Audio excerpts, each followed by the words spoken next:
A very good morning, ladies and the few gentlemen we have in the room this morning. We're going to be starting our brunch with Women Talk.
Ladies and gentlemen, we're about to begin brunch with Women Talk very, very soon. So please do take your seats. Thank you.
A very good morning, ladies and gentlemen, and welcome to Brunch with Women Talk.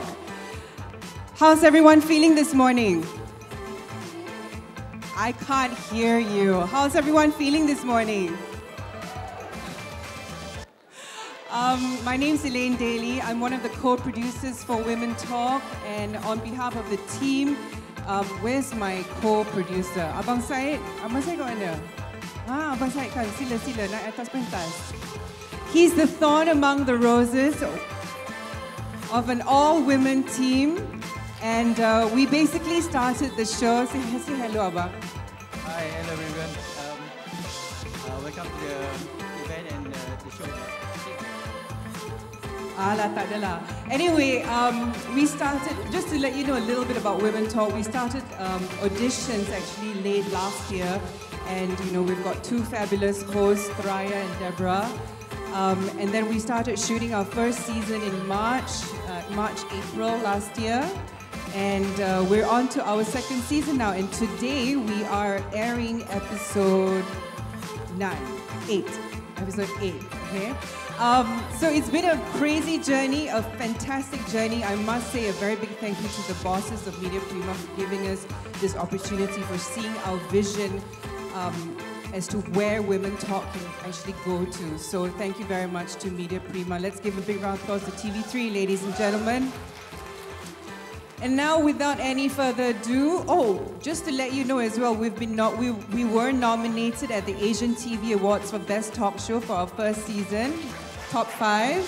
So we're very proud of that. So without any further ado, let's take a look at this video we've got prepared for you. Have a wonderful morning.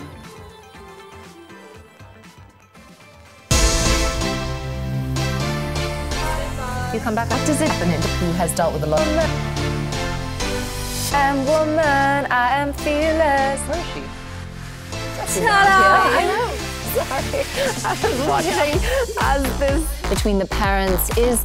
Oh, sorry. Did you guys say something? Hello everyone, we are so happy to be back for season 2 of Women Talk. Women Talk isn't just your ordinary talk show. For 2 seasons, we have explored a myriad of light and serious topics to promote better dialogues and character-building opportunities among women in Malaysia. This 30-minute roundtable features prominent personalities from industry experts, entrepreneurs, innovators, and influencers who are active at leading the way for female empowerment. I'm empowered when people say positive things to me or, giving positive words to me. What makes me feel empowered is when women continue to nurture, educate, and inspire others. Woman empowerment for me is to have a voice and to be heard. I am empowered when I do things beyond my capability because I do things outside of my comfort zone. Moderated by our stunning hosts Deborah Henry and Zoraya Vadillo. We think, is a child too young? If she's only 1 or he's 1 or 2. Women Talk is the platform for engaging conversations that are bold and enlightening. We can all make a difference by choosing to understand the fear we hold and making it our responsibility to heal and love ourselves. When you're in an industry that's surrounded by men, right, you have to look at yourself as filling the gap. My favorite episode is fast fashion and environment. Pricing. My price point gets a little bit higher because I'm paying local prices. My favorite episode is Are We Our Own Biggest Competitors? We make each other better. We force each other to step the game up. One of my favorite episodes is making my own mark. I'm responsible for at least 1,000 people in the region.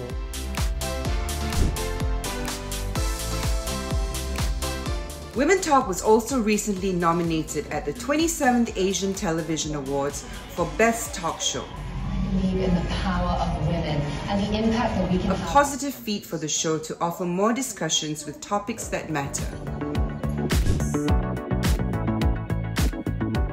As an extension to this season, we go on ground with our first physical event, Brunch with Women Talk, in an attempt to invite our fans to share the Women Talk experience in person. Stay together with us until the end in this exciting forum with our inspiring panels for a memorable sharing and networking experience.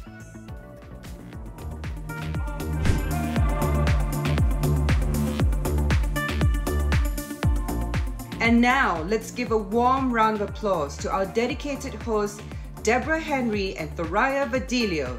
This is Brunch with Women Talk.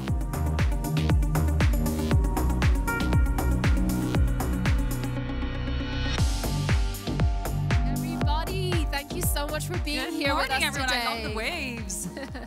Hi, everyone. Can we have a huge round of applause? Brunch with Women Talk, especially to yourselves, because you're here Saturday morning, 9:30, 10. You could be doing many other things, also known as sleeping. It's such an honor to have you all here with us, especially this being our first time actually getting to see our audience live. There's so many familiar faces in the crowd as well, so thank you for taking time out to come and be with us here today. Exactly. We're super excited for what we've got lined up today. Exactly. We have quite a few sessions lined up for all of you today, taking some of the topics we discussed online, on television, and we're bringing them here into a physical event where we want to really get interactive. We want to hear what you have to say, what you think on these topics, and we really like you to share that with us today. So yeah, we have actually 7 panel discussions going on today, and you're actually kind of seeing a bit of a sneak peek into what our everyday episodes look like, because this is literally how we prep for it, how we do it, and how we kind of interact with all of our guests. So you guys get a sneak peek into that. Exactly. So given that it is a Saturday morning, and you know, I hope you've all had something to eat, and there's coffee and tea being served outside. But for those of you who don't know, actually, Zoraya has another, I would say a day job, but another skill. A lot of us, we're multi-skilled people. We do many kinds of things. One of her skills is an instructor. And what do you call it? Cycling? How many of you ladies are into indoor cycling? Has anyone done indoor cycling here before? Yes? Hands up if you have. Okay, that's a lot of ladies. That's good, that's good. Deborah's been trying to convince me all morning to do a workout with you guys, and I was like, there's no way. So we're going to ask you guys to stand up. Come on. She's going to do if the you can workout. Stand up, and she's going to instruct.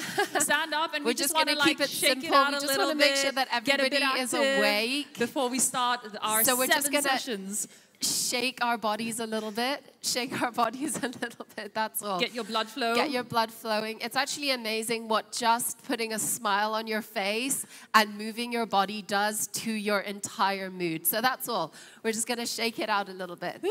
Woo. Before we sit back down for the next I'd 2 ask hours. you guys to stretch your hands up, but I can't even do that in this shirt. So if you can, kind of just lift your hands up, move over to the side. Okay, and that's it. Well done. Right. Thank you all Thank so you much very for participating. Did you feel better already just doing that? It's amazing. Like, just getting your body moving a little bit is a huge improvement to the way that you feel. It is. Staying fit and active. It's good for the mind, body, and soul. So what I love about being part of Women Talk and this is moving into our 2nd season this year, is that the end of our 2nd season, right? We're airing about episode 8, Elaine was saying earlier, is I love meeting people like all of you, different men, women from all walks of life. You have stories to share. I love listening to stories and to hear different perspectives. It helps us see the world in very different ways through the eyes of somebody else. Yeah. I mean, I think that's also one of my favorite things is like, especially that we've had the opportunity to bring on female experts in their fields and have the chance to actually sit with them and like dig their brains about things. The only thing that I'm sad about is that we have such a short time period that often I'm left with more questions than when we first started, because I'm like, I have 1,000 other things I'd love to ask you. But I love the fact that we get to have a platform to expose these incredible women to an audience that is interested in listening to what they have to say. So that's one of my favorite things about this. Yeah, so exactly. And so what we'd love for you to do today is, share topics that you think we should talk about. There's going to be a season 3, hopefully. TV3 execs. Hopefully. But please, if you have topics, if you have anything that you think we should talk about, if you have a person or individual that you've met, and you say, this person needs to be on Women Talk, let us know. We would love to bring them on and speak with them as well. Okay. Well, before we get into the panel discussion, I would like to invite a very special member to come up on stage. Senior General Manager for Content and Creative Marketing of TV3, Puan Farah Shamsuddin, to come up and give a quick little talk. Thank you so much. Please welcome her on stage. All right.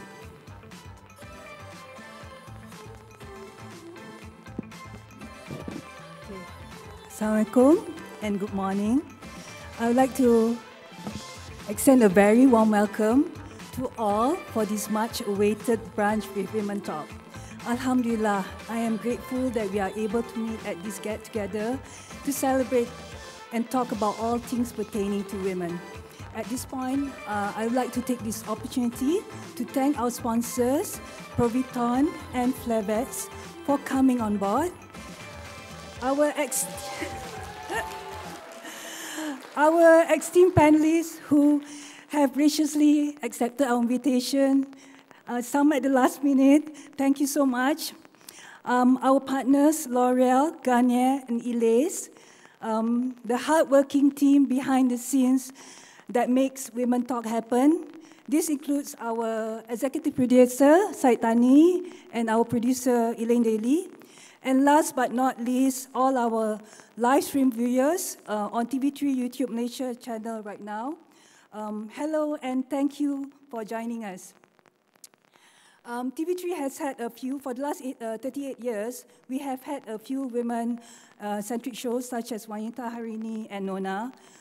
Joining the list is Women Talk, our first English Women Talk show that started broadcasting in April this year and is now currently running its second season every Saturday 5 p.m. and rerun on Thursday at 5 p.m. The program proudly sheds light and awareness on a variety of women empowerment topics. This branch is also a great way to express our gratitude to our fellow supporters of the series and also to have all of you to get up close and personal with all the amazing women in person. An array of topics will be discussed, such as life after the pandemic, the gift of self-love, leading in heels, surviving the madman world, and many more.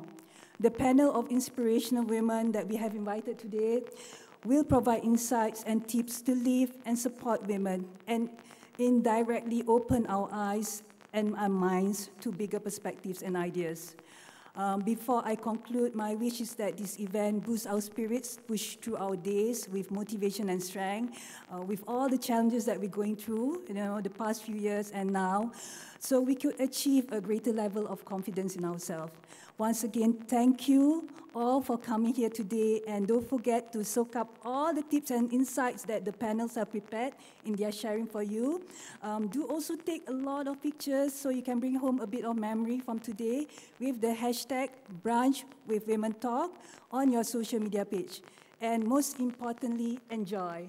Thank you. Thank you very much, Puan Farah. Please stay on stage. Yes. We're going to take a couple of pictures. So who else would we like to invite up? So we now like to invite Elaine Daly back on stage. Can we have Mohammed Syed Abdullah Tani, producers, accompanied by Krista Lee, sales director from Omnia, Puan Haja Siti Nur Lisia, senior general manager, programming and airtime management, TV3, Puan Noor Shahila Shah, senior general manager, in-house productions, MPTN. Yeah. And our main sponsors, representatives from Proviton and Flavets, Ashley Liu and Denise Chong, supporting us throughout. Please come on stage for a quick photo. All right, is that everyone? A few more. A few more. Okay. All right, we're just going to take a couple of pictures. Yeah.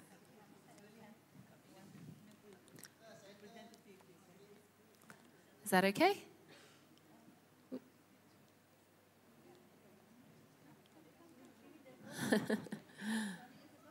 Yep. Oh, okay. Are we joining as well? Oh, okay. We can flag you on the side. Are we special enough to come in? Yes. Thank you. Oh, move to the right. Shuffle to the right, everyone. Okay. All right.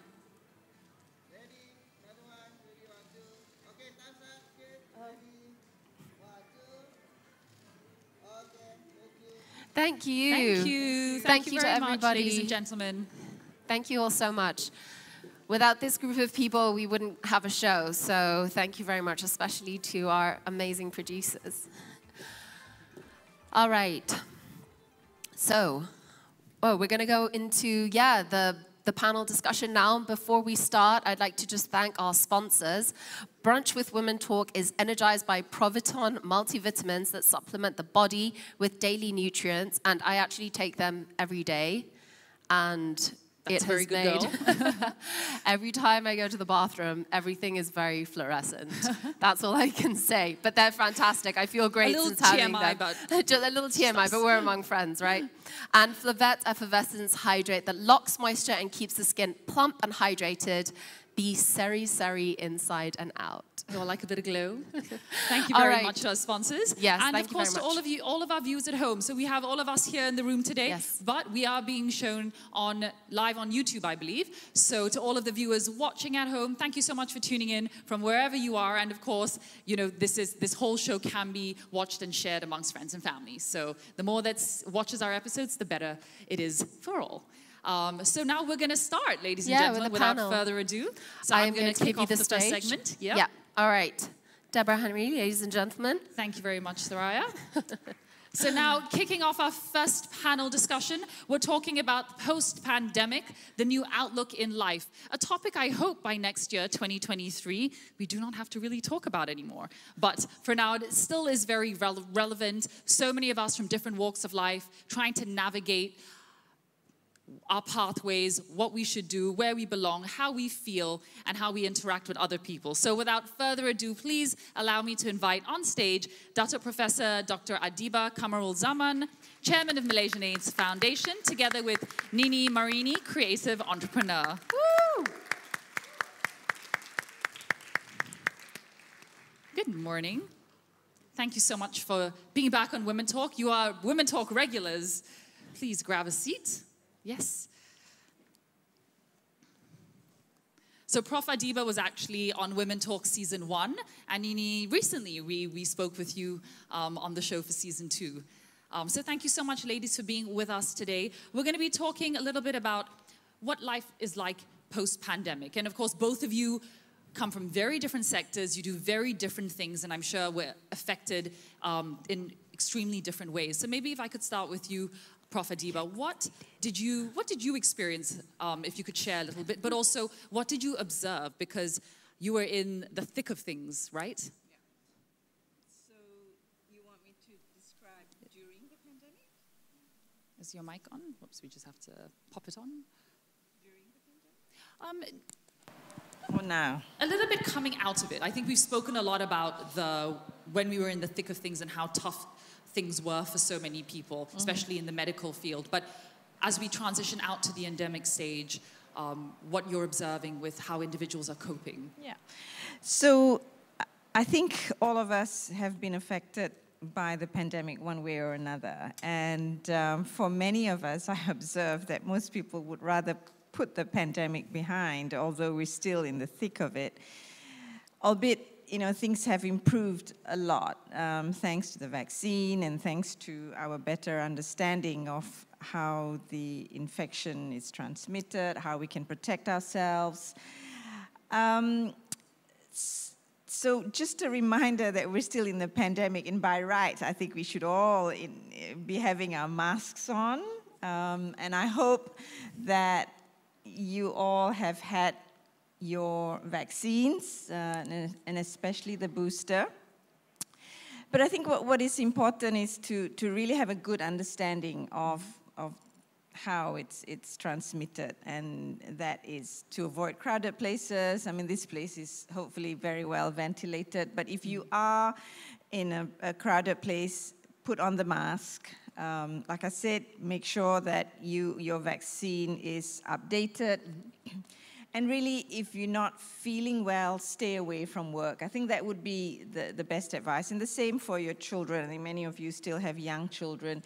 If you know they're showing symptoms of fever, coughing, or complaining of sore throat, keep them at home because you're not doing your friends and your relatives a service by exposing others, particularly those who are at risk of getting severe disease. Okay. And Nini, for yourself, how did you overcome some of the challenges in terms of your working life and also personal life? Okay, thank you, Deborah. Thanks for having me, Women Talk. For me, I just give a little bit quick background. I'm a multi-artist. I know it says creative entrepreneur there, I guess. But I actually worked in Media Prima I think for those of you who don't know that. And I quit in 2019. Well, I gracefully said goodbye, parted ways. And so I had to recalibrate my brain during the post-pandemic. And it was, in a way, good for me because everyone was taking a pause and I had time to understand what I wanted to achieve and what I wanted to do. So I spent a lot of my days during lockdown especially learning new skills. I was teaching myself a lot about personal branding and also going into how do I set up a creative business, how do I do that, what's my system going to be like because it's just going to be me. So I spent a lot of time doing that type of thing.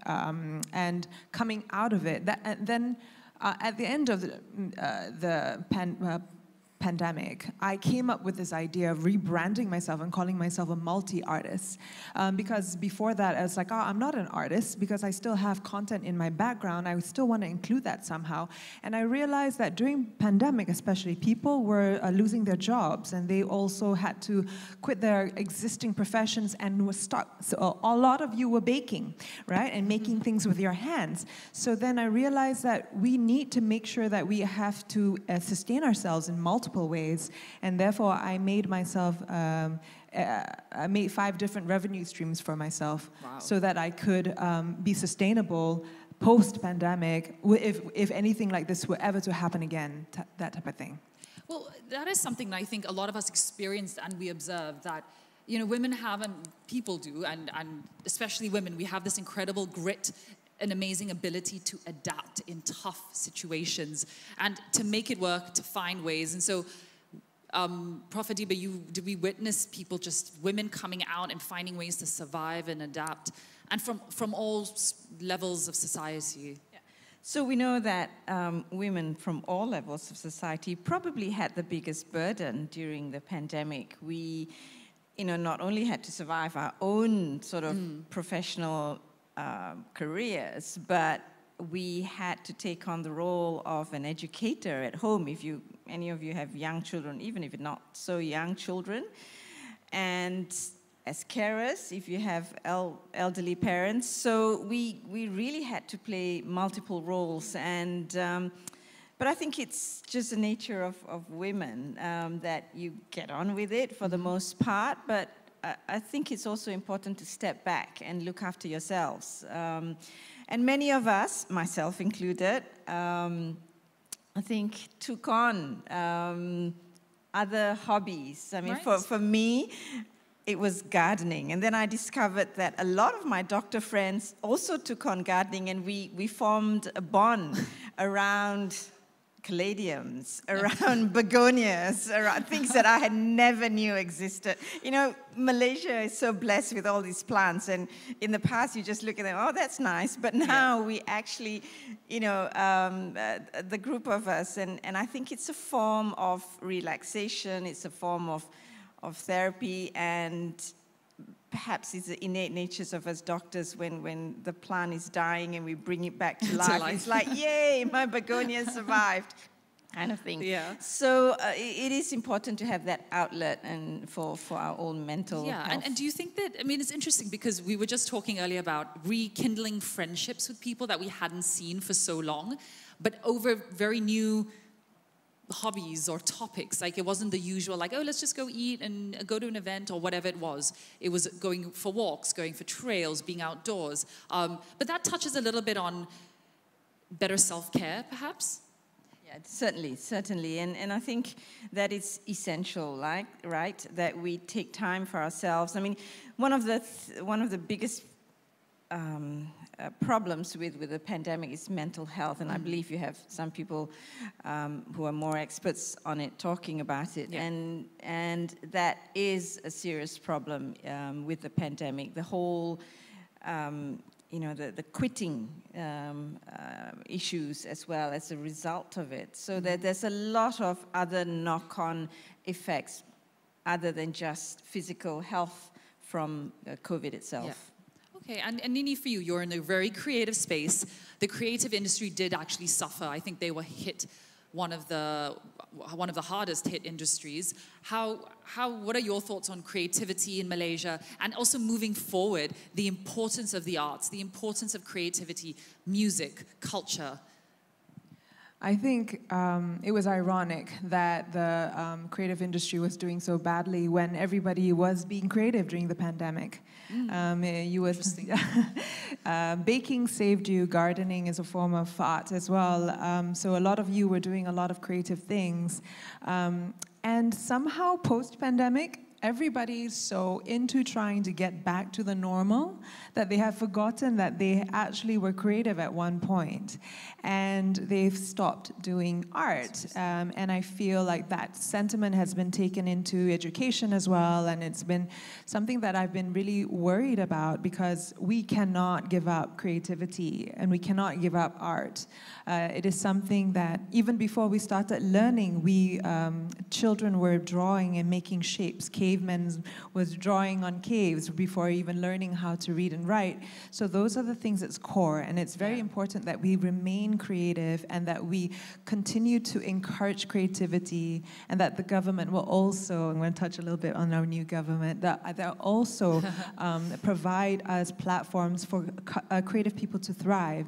And what I would love for that space is that to continue to thrive in providing artists with tools to build their business properly, so that they can expand themselves and become creative entrepreneurs, or utilize their art skills for the better. I 100% agree with you on this. It's such a critical, I mean, these are skill sets that we use in every facet of our life. How can we encourage this sector more? How do we get people to realize how important creativity is? For parents with children to encourage it, for us as adults, as you've come out of university, to embrace creativity and not look at it as that's a dead end. I know, right? Like I am a complete arts girl, and I spent 20 years in corporate, being really good at whatever that corporate wanted me to do, and now I'm trying to make a life as an artistic person. And I feel like people need to understand that the source of imagination, the source of you getting an idea, stems from creativity. And to also think back during the pandemic, when you were baking or making art or making your craft clay or whatever that you were doing, you were being creative. And to think back at all of how resourceful you were. Like, I know materials were hard to come by, right? So how did you get materials? You Googled, you researched, you did barter exchange with your friends. There was so much creativity happening that nobody really realized that, you know? So I think we need to make it part of our lives. Mothers need to continue to encourage your art students to do art, kids to do art at home, and education to make sure that art as a subject remains. I think that's also very important as well. But it stems from the family, and it stems from your family encouraging you to do more creative things at home. I think that's one sustainable way to do it without having to rely and point fingers to anyone, oh, put it in the education system. I think that's one way to do it really quickly. Brilliant. Thank you, Tini.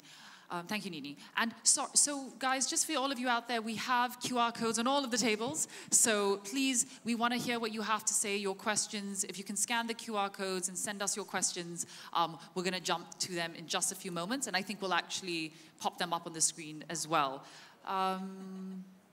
We have one here. What do you think about toxic positivity during the pandemic and post-pandemic? I feel like Prof. Adiba's like, what exactly does that mean? Yeah, what exactly does that mean? Can you be too positive? Like, life's great, everything's wonderful. Is that what the question means? Yeah, that's a new term. I've not really... There are many new terms that have appeared in the past year. Yeah. Is it okay to have off days where things just aren't too good, perhaps? Is that what the question's leaning towards? Yeah, does that mean that you're overly positive? Is that and annoy everyone else around you because you're positive and everyone? Is that what it means? I'm sorry, I actually don't know. Okay. Yeah, Nini, you got a phone. You can. But maybe in the meantime, we can touch a little bit on the vulnerable communities out there. We talked a little bit about how things affect how many of us were affected in different ways. But there's also a huge number of vulnerable people out there. And being vulnerable can be, we can define that in many different ways. It's not just one type of person who's vulnerable.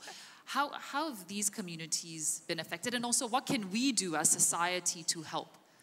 Yeah, so as you said, there are many different types of vulnerable people, but in the context of Malaysia, I think during the pandemic, it would be those who are in the urban poor, particularly those who live in, you know, the PPR flats, for instance, where you've got multi-generational family members living in a small area. And because we now understand a lot better on how the disease is transmitted, and we know that squashed together in a small area puts you at higher risk of getting the infection. And we saw that at our hospital, because we're surrounded by lots of PPRs from Taman Medan, Lembah Pantai, Lembah Subang, and all that. We saw sometimes whole families in intensive care who were affected, particularly during the Delta surge in 2021 in July. These are the same people who may not have access to information on how to protect themselves. These are the same people who may have to continue working because they're on daily wages. So you know, it was fair and good to say stay at home for you and I, you know, who have a nice place to go home to, but for a lot of people it meant that you have 4 children running around in that small area, and so that's one example of a vulnerable group that was, you know, highly affected by the pandemic and by the lockdowns. And it continues, of course, right? It continues. And then, of course, the foreign workers, the migrant workers, when it first blew up, you know, we saw Singapore's numbers going up, and we should really have taken steps to do something in amongst our migrant workers in Malaysia, but you know, we didn't, and I think we still don't, because they live in dormitories or they live in houses that's meant for 4 people. And literally, when it first happened, I went to Klang, to the Meru area. You know where the houses that are housing migrant workers are, because you see 20 bicycles in this terrace house that's meant for 4, or you see hundreds of slippers in this small terrace house that's really meant for 4 people. And of course, you're going to get instant spread of the infection. And unfortunately, the vaccine was also delayed for them. And so, yeah, there are many different types of vulnerable groups, but I think these 2 stand out. And the prisons, of course. I work in Kajang prison, and prisons, you don't hear much about it, but it's, you know, at the best of times, prisons spread infection, whether it's tuberculosis or other infections. But COVID is just ripe for you know, taking off in prisons, and it did. And we don't hear much about it, but there you go. So good to be conscious about how other communities' lives also were very deeply affected by the situation and continue to be. It's not over for many. Nini, you Googled for us? I did. And what does Google say? I just found several, but this one is, you're right, Deborah, it is about overly positive. So basically it's toxic positivity is the belief that no matter how dire or difficult a situation is, people should maintain a positive mindset. So that means that even thinking about anything negative should be like just dismissed, and you just have to believe that the world is beautiful and bright. That is toxic because it can go really bad. So basically, it's okay to have a rough day and to feel rough and to say, today sucks. Yes. It's okay. Yes, it's important actually. Okay. Do we have another question? I think there was one on the screen, if you could go back to it. Of course, ladies and gentlemen, if you guys have questions, there's a roaming mic around, so you can just put your hand up, the mic will come to you, and you can let us know what you have to say. So this question is, any tips to share how to stay focused, especially getting through this endemic situation? So perhaps assuming there are stresses, external, environmental stresses that we can't control, that affect us. what do you guys do? Nini, what do you do to stay focused, or and tools, tips? I keep a time block. I'm quite structured in a way, so I make sure that I keep to a time block so that I have time to relax and time to do work. And even if I don't, okay, so for instance, my time is from 10 to 1, I do art, and then after that I take a break. From 4 to 5, I do other things, and then those are my time blocks. But keeping to that structure helps you stay focused, because you know that at certain days, at a certain time of the day, you need to do certain things. But if you are not in the mood, especially in creative, right, where you're not in the mood, don't kick yourself about it, and just start again tomorrow. But just don't do it, like, don't not do the structure. Otherwise, you won't get into the rhythm of creative flow. So routine is important, but give yourself grace. Yeah, so for creative people, especially blocks, don't do it per time, because that's not going to work for either. And finally, Prof, any last words? I have a daily to-do list, sort of what priorities I have to get through in the morning, and I still use pen and paper, because nothing gives me greater satisfaction than crossing it out, you know. So that's number one.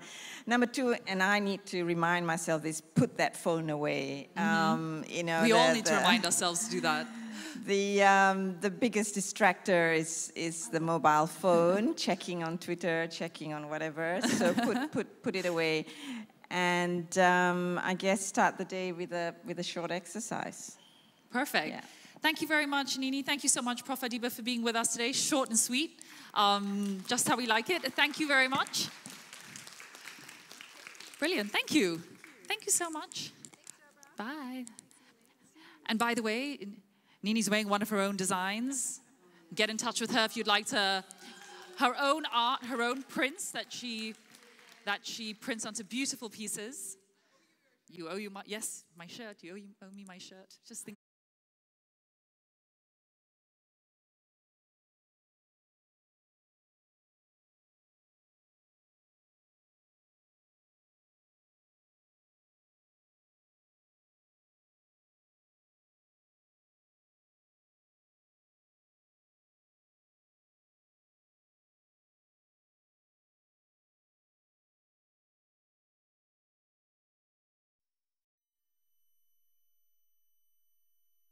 Says lead. Oh, okay. Come up on stage. Okay. She's sneaking in from the back.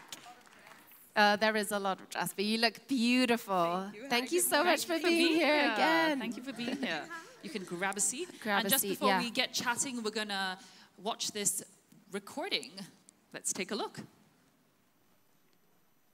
Hi guys, so I'm out here on this sunny, beautiful day to find out if Malaysian women love themselves. I want to know everything there is to know about self-love. So let's go get some answers. Hi, can I get your name? I'm Azlina. So my question is, can you name 3 people you love? My husband and my twins. My mom, my dad, my siblings. Both my parents and my husband, of course. My mom, definitely. My husband and my sister. Well, I do love myself, but maybe I come right after that. Maybe because I tend to put other people before myself first. Like now, this is my me time. Uh-oh, we're encroaching on your me time. I'm so sorry. It's okay. Spa. I go for massages. Like getting my nails done. Yeah. Or getting a haircut or a hair wash. Just like grooming myself. So I hope this video is a reminder to constantly put yourself in the list. Okay. Yes. You are as important as the people who love you. We all need to love ourselves first. You cannot pour from an empty cup.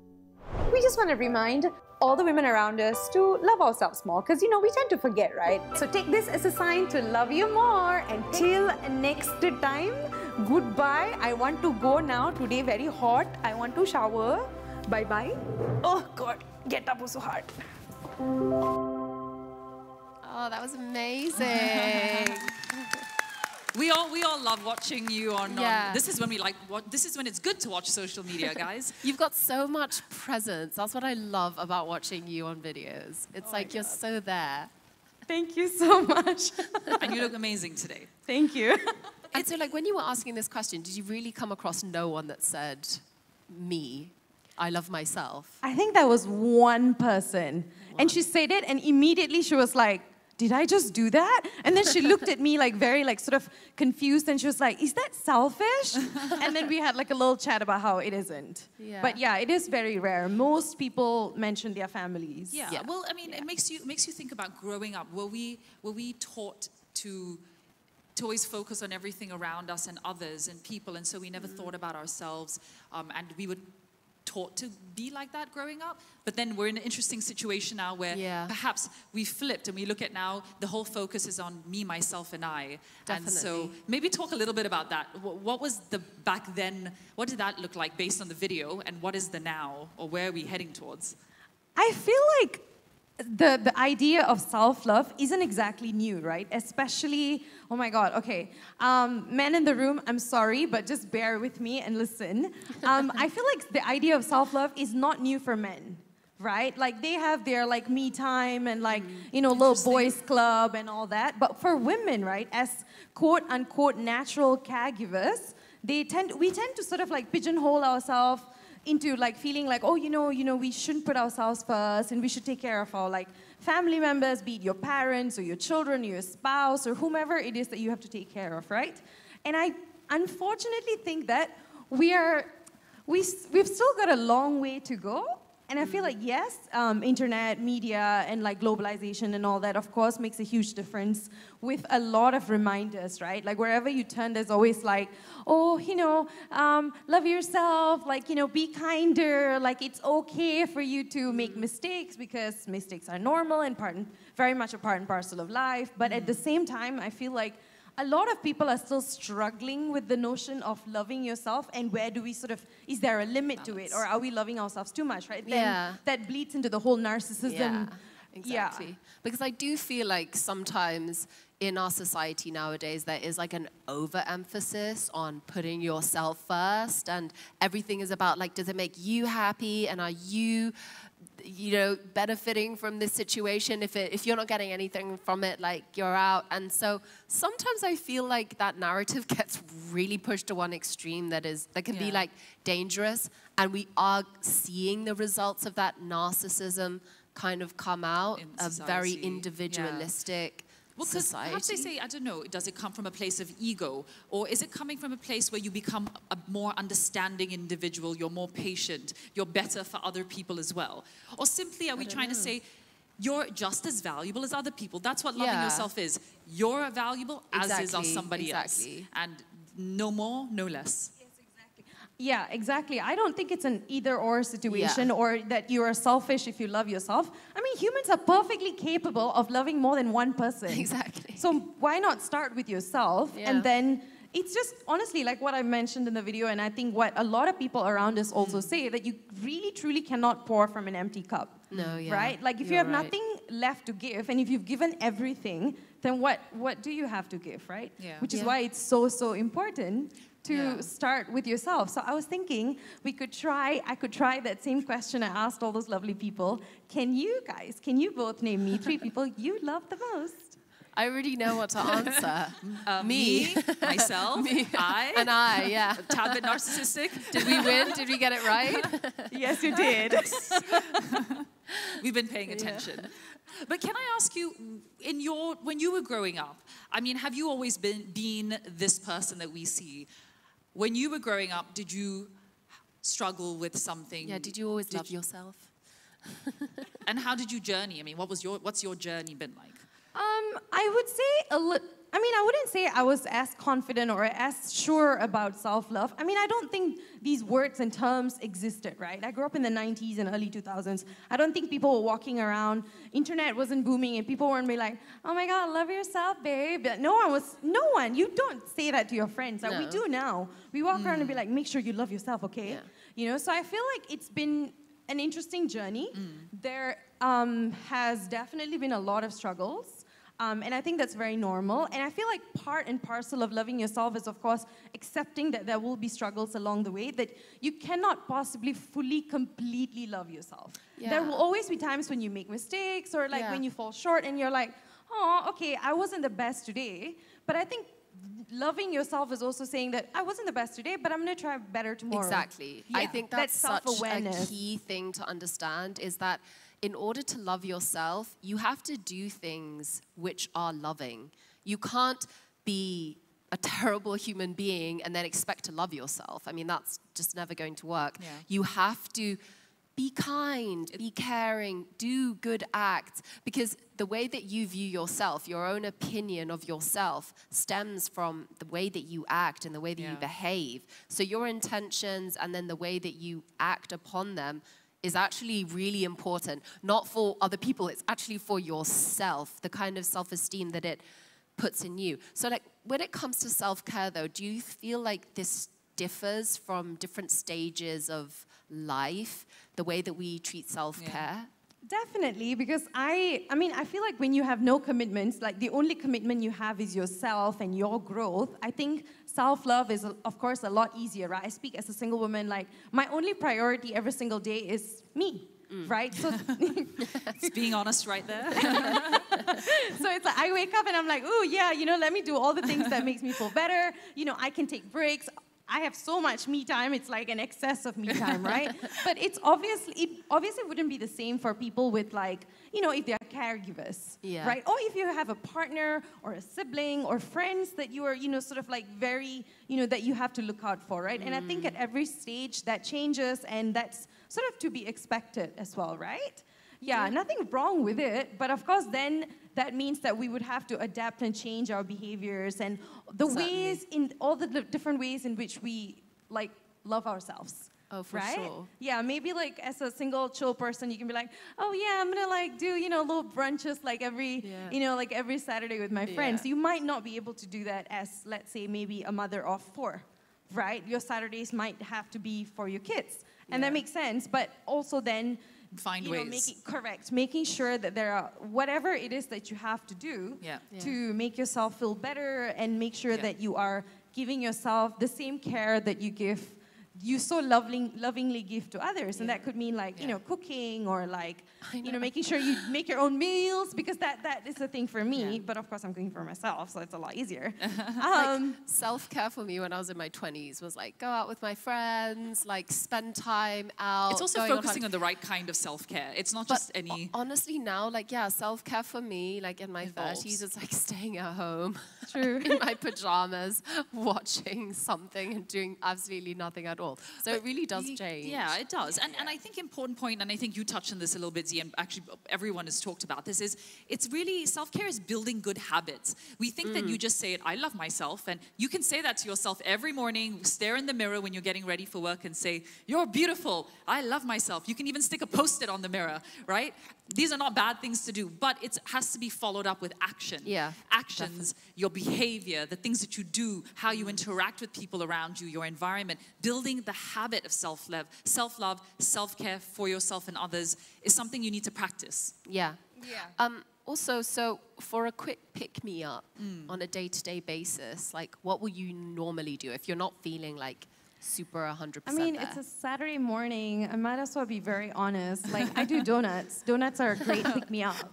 You really do donuts. I love donuts. And like, you can like have 1 or 2 or 3 and not feel bad about it because they're just donuts.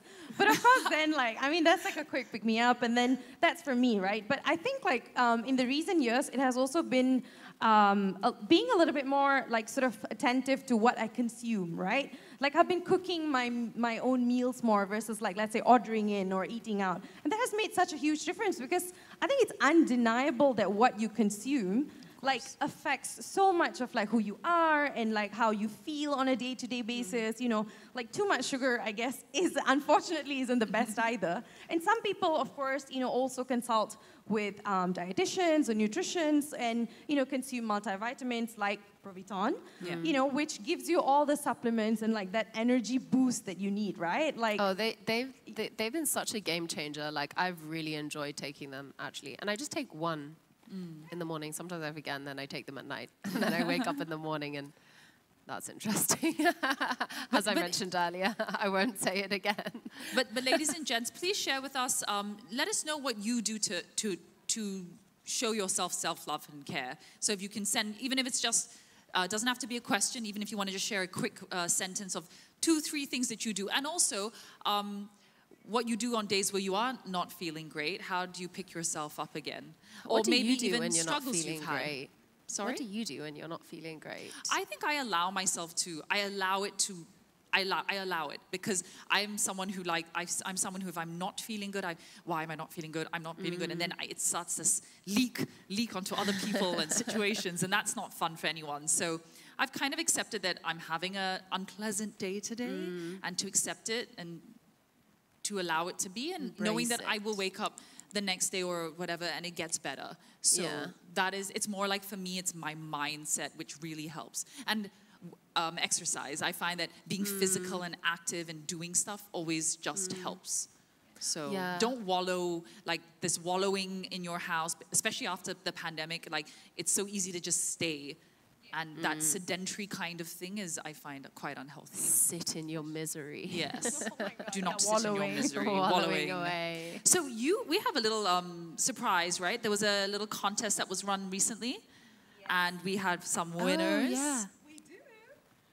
So prior to this, we ran a little contest where we asked people the golden question: can you name us the person you love the most and why? And we, of course, picked 5 lovely winners because of thanks to their great answers. Yes, 2 of them are actually here with us today, and we would like to, of course, invite them. If you can raise your hands, give us a wave. Okay, Noor Afifa, Soleh Noor Hamdan, hello, hi. And Ismawati Ibrahim, please come up here so we can have a little prize giving ceremony. Come up here at the front. Don't worry, don't be shy. We don't bite. Little products. Do you want to grab them? Hi. Hello. Congratulations. Congratulations. All right. Ooh. Wow. Amazing. So yeah, guys, these are the vitamins over here. Do you want to do it one by one? And I'm really bad at taking multivitamins, but somehow I've been really consistent with these ones. So. Yeah? Okay. Come on, balance this out over here. She can hold. Yeah. Thank you. All right. Big round of applause for our winners, guys. Thank you. Do we get a picture? I love that we're just yeah. We're standing here. Is there a photographer around here somewhere that wants to take a picture of us? Please take photos of us. All right. All good? That'll do. Wonderful. Thank you. All right, great. Thank you so much, ladies. Thank you. Here you go. I will take hold of that. All right.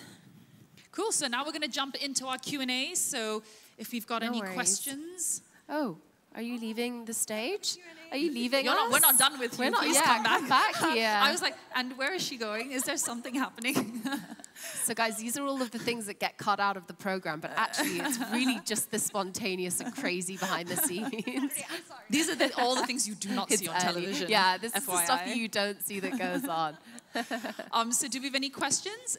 As well, there is a mic around, guys, so if you'd like to just shoot your hand up and ask a question, you're most welcome. Yeah, or if you want to contribute something to like ways that you practice self-love or self-care as well, because it changes all the time. I mean, like I was saying, the way that I practice self-care now is totally different to what I used to do in my 20s or even in my teens.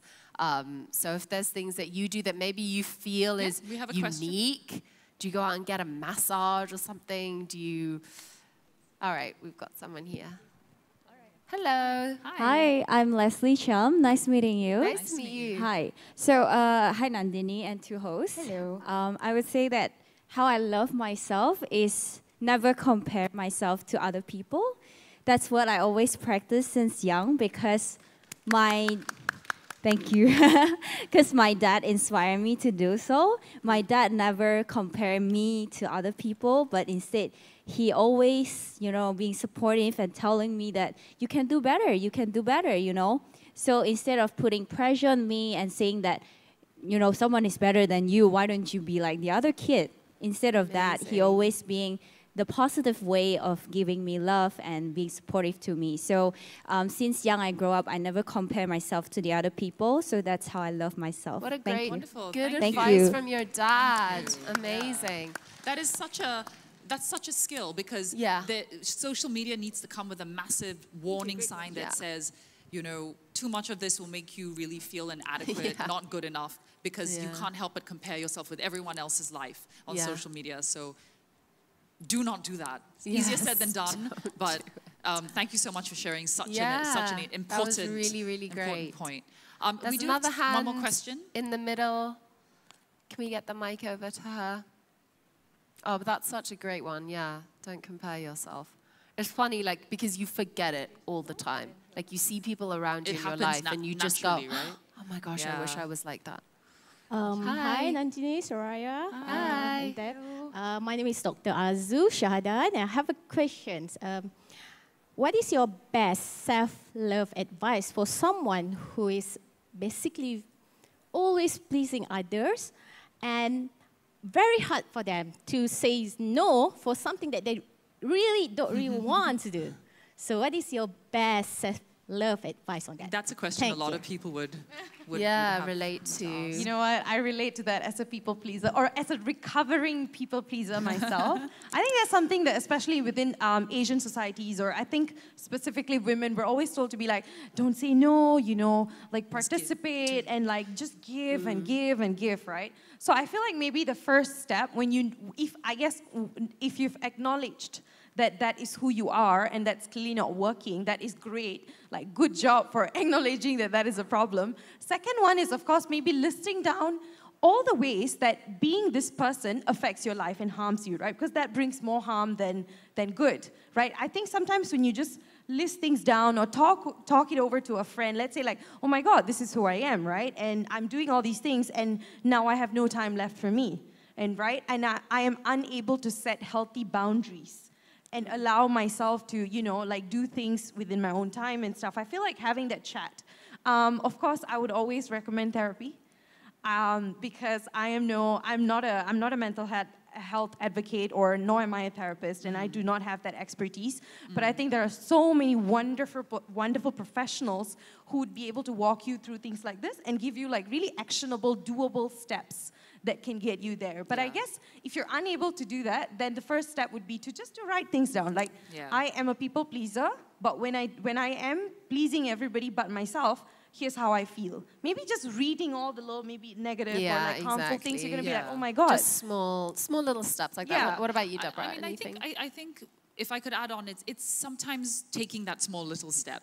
It's the fact that, and also thinking when someone is asking you, what are they asking of you? Are they asking for your time? Are they asking for your money, something material? Are they asking, you have to determine what that is, and being able to say no is also a form of protection. And it's also something you have to learn. It's not something it's easy for many of us. So learning to say no and recognizing that there could be some friction or hostility that comes with that. No one likes change because you have taught people, or the person, not to say you, but whoever this person is, has taught people that I am always available. I will always say yes. I'm always going to do it. So when you change, people are like, oh, what's happened? Why is she selfish? Why is she changed? And people don't like change. So being aware that this is what's going to happen and being able to then just take those little baby steps and go with it. But it's great to have a buddy, someone you can really trust, talk to, that you can actually talk through it with. But it's a very important thing, something, I know a lot of women just go, never mind. And then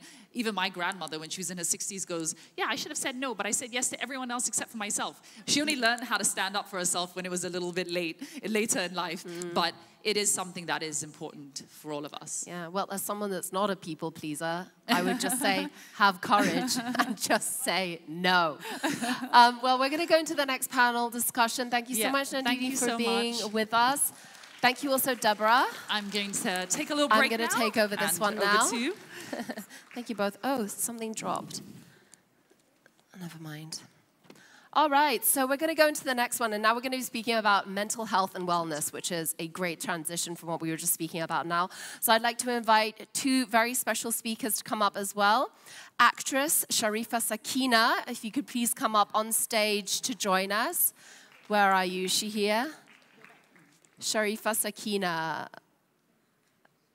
Is she here? Has she arrived? Okay, she's coming now. Cool. And then next, I'd also like to invite clinical psychologist Urmila Das. Please come up on stage, and we will wait for Sakina to come on. Thank you so much. You can come up on the side or here in front, whatever you're more comfortable with. Welcome. Please come over here. Have a seat. This is our first time meeting, I believe. Yes, right? Nice to meet you. I'm Zoraya. All right, well, should we wait for Sharifa to come as well? Okay. All right. Well, hopefully she'll be here in a little bit. So, seeing as you are a psychologist, let's start off with the first question. Yeah, I think it should be working. Give it a try. Hi everyone. Can you all hear me? Yes, okay. All right, so let's say, what is mental health? What is mental well-being? I mean, I would concisely put it as a state of being. Okay. Right? Your mood, your motivation, how you go through your days, and how you take care of yourself, that would actually contribute towards your mental wellness. But it's crazy that nowadays there seem to be so many people suffering from mental illnesses. I mean, is it just that we're only identifying these illnesses now, or is it that something is wrong in society nowadays that is causing so much? I think it's more of the former. Okay. Okay, more people are coming out now for help, bringing their children, you know, to get diagnosed or having intervention done. And it's also been quite crazy in the world, and, you know, a lot more difficulties with, you know, problems. The COVID has, you know, caused a lot of damage. And so it's, both of your points are correct. Have you noticed that there's a much bigger rise in mental health issues since COVID? Yes. Yes. You know, everybody had time off to do the gardening and identify flowers like Prof. Adiba.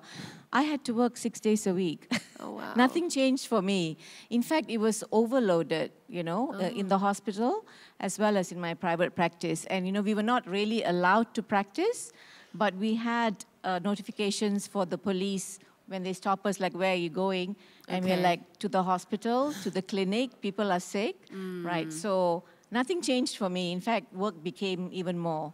So what would you say is like the number one thing that people were coming to you concerned with? Or Okay. I mean, interestingly, you know, if you already have issues with anxiety, and this is a virus, that went up tenfold because, you know, you're so worried about something you can't see and making so many people sick, and people were dying. And so the anxiety numbers really went up in Malaysia. I mean, the world over, I think. And then, of course, followed closely by depression. Yeah. Right. And everyone, you know, living under a roof, not being allowed to leave, having 4 or 5 children, all of them on laptops doing, you know, their studies, and the mother and dad also working on their laptops. You know, it took a huge toll on everyone. But I must say, the children are the champions, because I think never in the history of time have they been, you know, studying from their bed, no one watching them. And just leaving your computer on without the video, but, you know, thinking, when am I ever going to go out and play, or, you know, have a friend to have a recess with? Nothing. So that went on for 2 years. I know. So there were a lot more children who were brought by parents and guardians for assessments and help. And I think here in Malaysia, we actually had the longest lockdown time for kids, right? Yes. They were like out of school for the longest. Yes, in like the world. Yes, I think so. I mean, I don't have the stats for that, but from my clients, I think, you know, SPM that we've always thought is at the end of the year is in March or April. So everything is like, you know, kalang kabut and upside down. So it's taken a huge toll on a lot of people. And yes, some of them are coming out of it slowly, but I think the kids who are not even allowed to come to the hospital, if you're not 12 and above, did not get that intervention for that whole 2 years. So I want to ask you something interesting. I myself have never suffered from any mental health issue, never really had any severe depression or severe anxiety.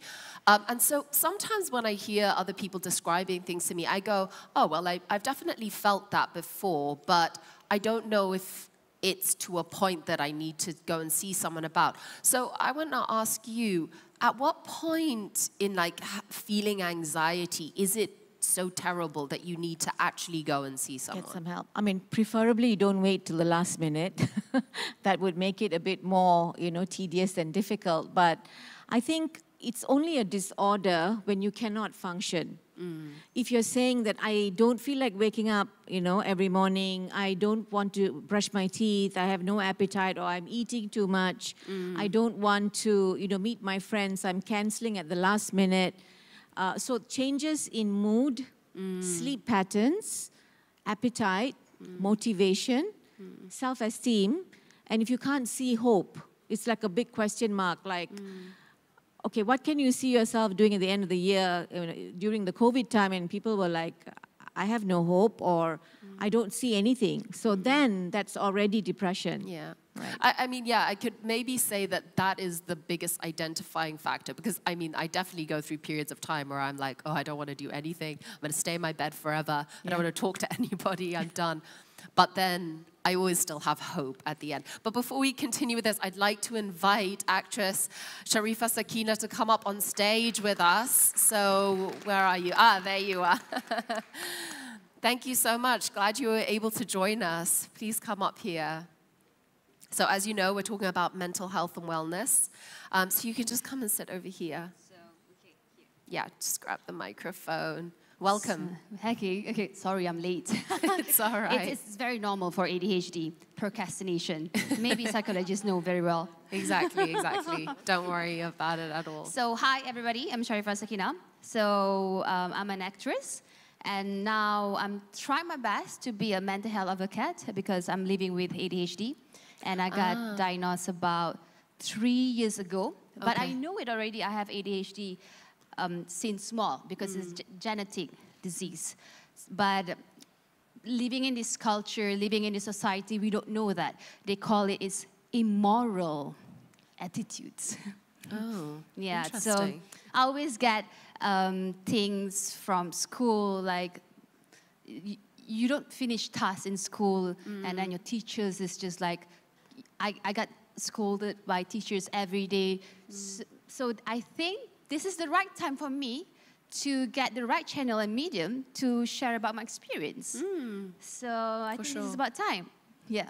I mean, sharing is one of the best ways of allowing other people to feel that they can also open up about things. I was actually having a fascinating conversation the other day about ADHD, though, and we were saying, what if actually ADHD is actually the most amazing benefit? Because in certain situations, ADHD is wild, if you want to focus on one thing and your brain is just shooting in 100 different directions. But then I've seen really high-strung ADHD people in like CEO positions. And because of their ability to just go, boom, from one thing to the next, to the next, to the next, it's like they might not be able to hone in on one thing, but they can delegate work like nobody else. That's Right? our superpower, but you need to know the dark side. Yeah, exactly. There must be a dark side. But it's also a superpower, right? And so actually maybe like honing that ability to an advantage of working potential, you could actually go really far. I mean, what do you think about this? If you find the right tools.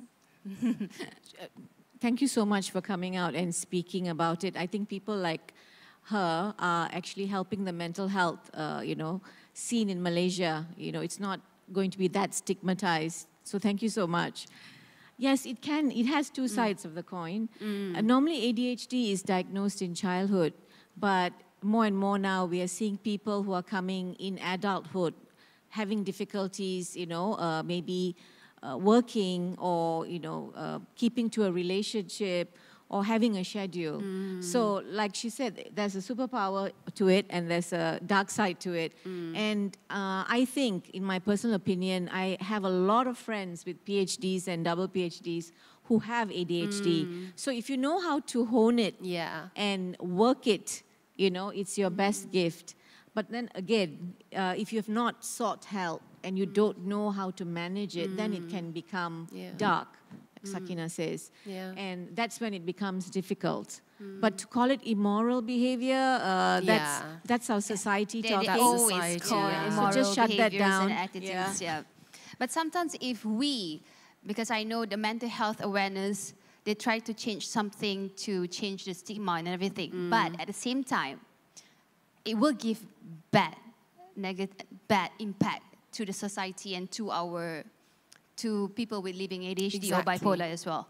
So yeah, we created this mental health awareness. We speak up about this, we speak up about that. But actually, it could be worse to people with bipolar, schizo, because they are scared to be, because of the prejudice and the judgmental as well.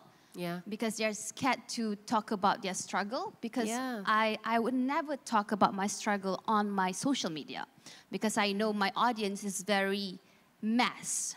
So I had a very good talk with Aznil Nawawi, because I didn't know he was trying to digging my secret about ADHD and stuff. So I was just okay, but he was a really good host. And then first I was really, really mad because I don't want to talk about my struggle. And I was so embarrassing and talk about my struggle. But actually, if you want to change the stigma, if you want to change everything, you have to talk about your struggles. You have to talk about these things. And I mean, that's really the way that you break it, is by allowing open conversation to happen. Because I feel like the same way how human beings come in every single skin tone and skin color, our minds come in every single variety. The way that we think comes in every variety. Some of us are exceptional at maths, and others are exceptional at drawing, and others are, you know, that spectrum is what makes human beings beautiful. And it's when you start labeling, oh, ADHD is a bad thing, I actually say it's a wonderful thing. There's definitely a good side to it, and there's definitely a dark side to it. There's a good side to someone who's exceptionally lazy. Someone was saying the other day, I love hiring lazy people because they will find the fastest way to get something done out of their own laziness to want to prolong doing it. Yes. And I thought, that's such a great thing to say, you know, but there's actually benefit to every single human being. It's just about finding it and finding the right people that are going to look at that and encourage it and push it forward. And I think as a, you know, in your field of psychology, I think that's one of the greatest things that you can do, is to like find the nuance of every person and then go, oh, there's nothing wrong with you. You're different. Yeah, it's true. Actually, I love my job. So if Nandini had asked me, who are the 3 people you love most? I was thinking about it, it's like, okay, my job, and then myself, and then my dad, you know, in that order. You're very well balanced then. And yeah, thank you. Not really, but actually, when it's diagnosed in childhood, as in parents are a little bit more, you know, aware of these things and not just label your child stupid, lazy, I'm so embarrassed about you, why are you failing all your subjects, as opposed to getting that child help by first understanding that child at home. And then, if the child needs help, get that help, the diagnosis. I mean, it's just a label, but you can work with that. So a lot of people have missed that diagnosis in childhood because of the culture we come from, right? We think so much about society, our neighbors, our family. What will that auntie say? Or what will my mother say about my child being this? Or, oh my God, all of them had straight A's for Form 5 and my child failed.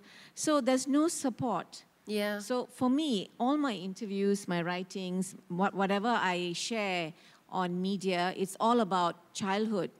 And also about people who are getting married, and you really need to sit and think whether you can do the parenting job, because it's a full-time job till the day you die, right?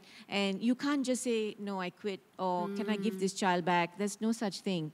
So being more aware, you know, maybe Sakina would have had help earlier, and, you know, and more people coming out from the different generations, maybe then the stigma would not have been so bad. You know, you have a lot of media people, actors and actresses coming out saying that they're bipolar. I mean, honestly, as mental health people, if I have to have a certain kind of depression, I would choose bipolar, because it is, honestly, you know, you can actually do so many. Yes, very versatile, but you need to manage yourself We are very carefully. creative. Yes. Yes. ADHD, bipolar, schizo, we are very creative, especially ADHD and bipolar. Well, So- I'd like to actually open up the questions to the floor. If anyone would like to ask anything about mental health to our two experts over here, Sharifa and Urmila. Anything that you'd like to ask? Oh, lots of hands. All right, there is a microphone somewhere, so keep your hands up until a microphone reaches you. We'd love to hear what you have to say. All right. Hello again. Hi again. So actually, I am suffering from anxiety myself, and I know that the symptoms when it comes is when I care about something, you know, like tomorrow is an important event, so I get anxiety. When, you know, talk to someone very important, I got anxious. So I know the short-term solution. How can I, you know, overcome this? What is the long-term solution? Yeah, especially to doctor. Thank you. It's for me. Okay. Okay, I'm Urmila, not doctor. Just to clarify that. Yeah. So you probably have something called social anxiety and also performance anxiety. And there are ways to manage it, right? But it'll take time. You know, you probably also need psychotherapy and find ways to manage it on a daily basis.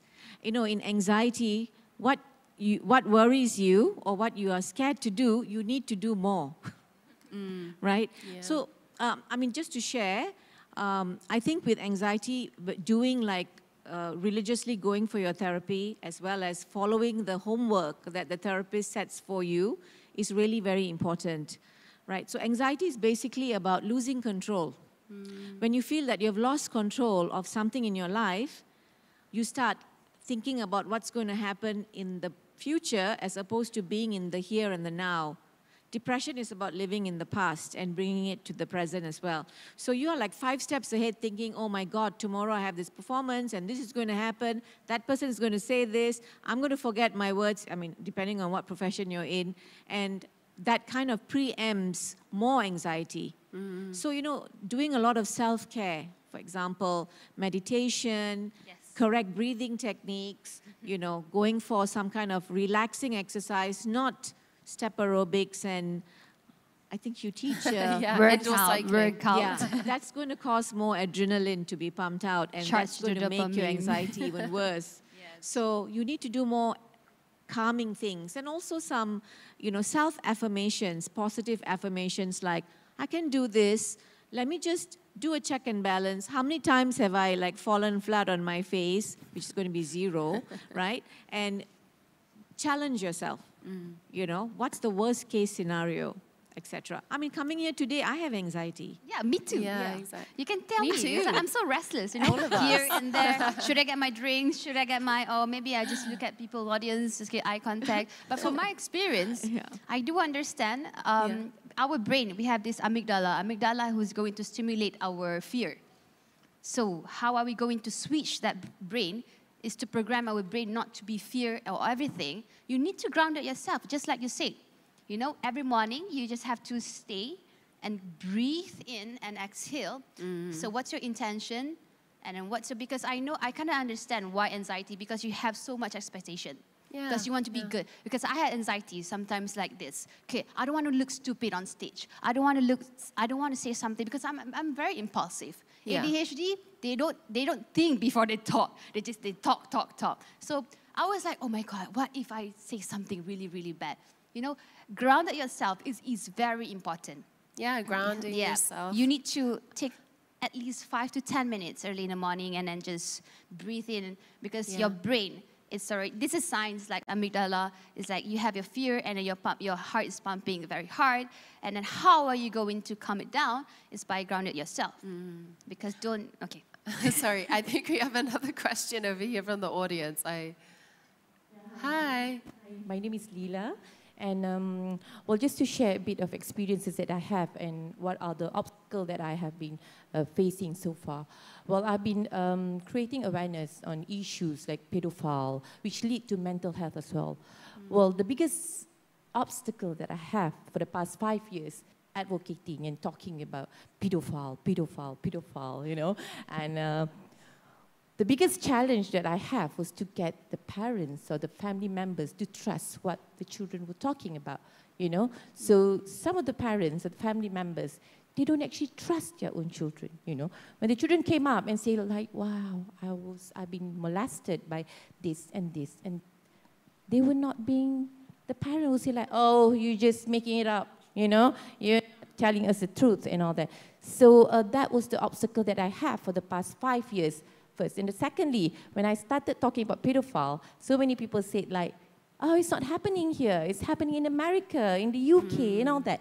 You know, we have this attitude of not trusting our child, which is bad, because if you don't trust them, who's going to trust them? So, you know, please give me a bit of advice, you know, how can I serve the community better with advocating that issues, and can have that advice from you. Thank you. Yeah, I feel like it comes back again, like what you're saying. Thank you so much to society and like social programming of like how we view these things. It's like stigmatized. True. I mean, sorry, it's our culture to keep all the bad things hidden behind, you know, keep it all in that closet and never air it out. Fashion has to be polite. Yes. How can you say that about your uncle? He didn't mean it, touching you there, and etc. I mean, to be fair, sometimes there are false memories as well. So being a parent, you have to be very aware of what, where, how your child is doing, where the child is. You know, we also have this thing about referring to everyone as uncle and auntie. So for a child to call someone uncle, they feel safe. But then that uncle who's not really an uncle, or even if it's really an uncle, can be a pedophile. Right?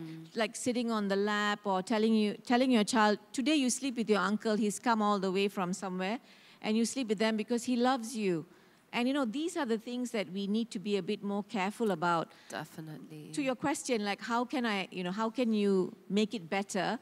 That's going to take some time.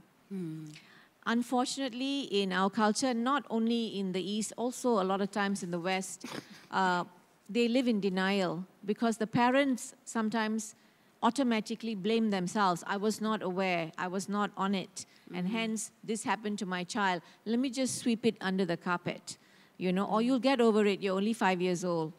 All of these things are wrong. We need to address it because sexual abuse is a game changer. I mean, that just takes mental illness into a whole other level, especially when it's so young. Anyway, thank you so much. I'd love to continue, and this is honestly what I hate about the time restrictions about all of these programs, is that I'd love to ask you 1,000 more things, but we're running out of time. And something that you mentioned earlier that I thought was so special that I'd like to kind of finish off with is understanding that nothing really is within your control. And this has to do so much with our feelings of anxiety and even depression and all of these things. It's this sense that we are in control of what's happening in our lives or the people around us, when actually, guys, nothing is within our control. Do not overthinking. Sometimes things happen the way we want, but 9 out of 10 times they don't. And we just have to go, great. Whatever. Be present. Yeah, exactly. Be present. Be present. And just be like, okay, every time I start an event or I go into a public speaking event, I just think maybe the entire ceiling will fall down. And I'm the MC, so I just have to be like, oh, guys, well, I guess we should move out. But you just prepare for the unexpected and get ready to embrace it. Because we put so much expectations for ourselves. Exactly. When actually you just have to go, it's out of our control. Self-care is you have to important. yourself. I feel bad. I haven't really fully answered your question. I'll talk to you later. Yeah. Yes, if anyone wants to speak, I mean, we're going to actually go to a break right now. All right. But before that, I'd like to welcome to come up on stage Jacqueline Victor, who's going to be singing for us. So please welcome her on stage. And ladies, thank you so much. We can all come down over here. Jacqueline. I'm going all the best. Croak at this water, but I'm going to try. Hey, everybody. Thank you so much. Sorry. Hi, everyone. So, unfortunately, I sound like I do. So, nak minta tolong everyone, if you could sing with me, that would be so wonderful. It's a standard getaran jiwa. Boleh kan? Minta tolong, everyone. Y'all can stand up and move if you like as well. Here we go.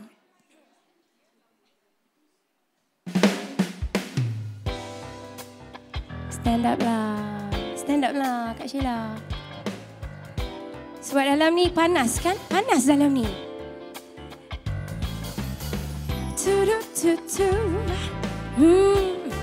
Hey.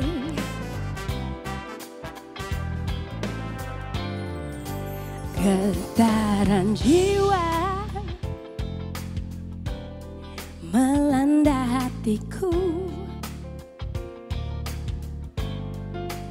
tersusun nada irama dan lagu. Cuba nyanyi sikit. Walau hanya sederhana, tetapi tak mengapa, maka dapat membangkitkan sedalam kamu, wahai insan. Tak mungkin hilang irama dan lagu. Everybody help me out, come on. Sing. Kembang sentiasa bermadu,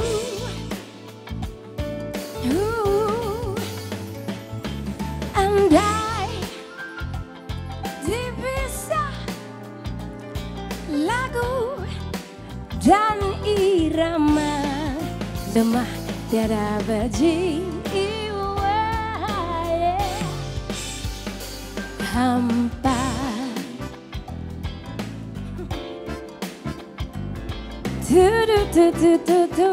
Yeah. Getaran jiwa. Siapa nak nyanyi dengan saya? Who wants to sing? Melanda hatiku, tersusun nada irama dan lagu.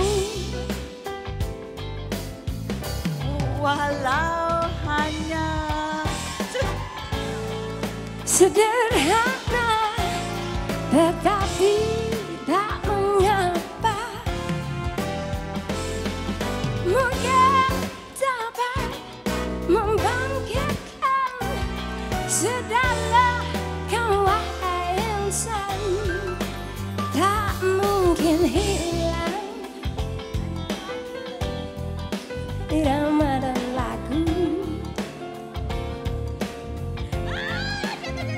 Bagaikan kembang sentiasa bermadu. Everybody come on sing.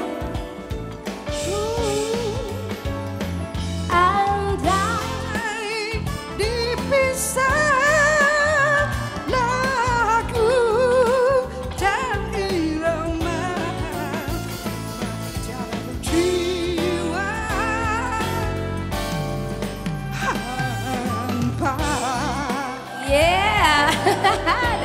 dahsyat, dahsyat. Thank you so much. Getaran jiwa.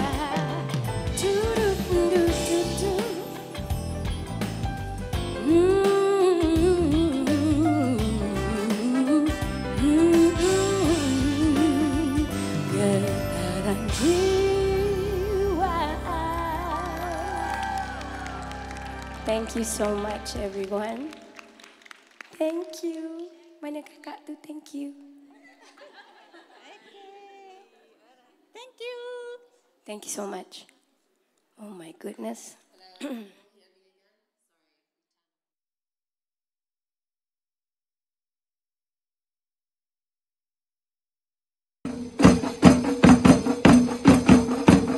Nak ke mana tu? Kalau nak tengok pengantin perempuan, kenalah bayar tol dulu.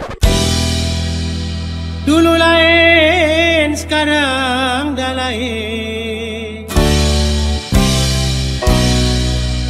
Dulu duit, sekarang berdendang. Ha, betul tu. Dulu lain, sekarang lain. Dahulu seorang, sekarang berdua. Biarlah hidup dengan sempurna. Rumah tangga aman bahagia. Ingat dulu balik lambat, sekarang kenalah balik cepat. Dulu lain, sekarang lain. Dahulu seorang, sekarang berdua. Dah habis?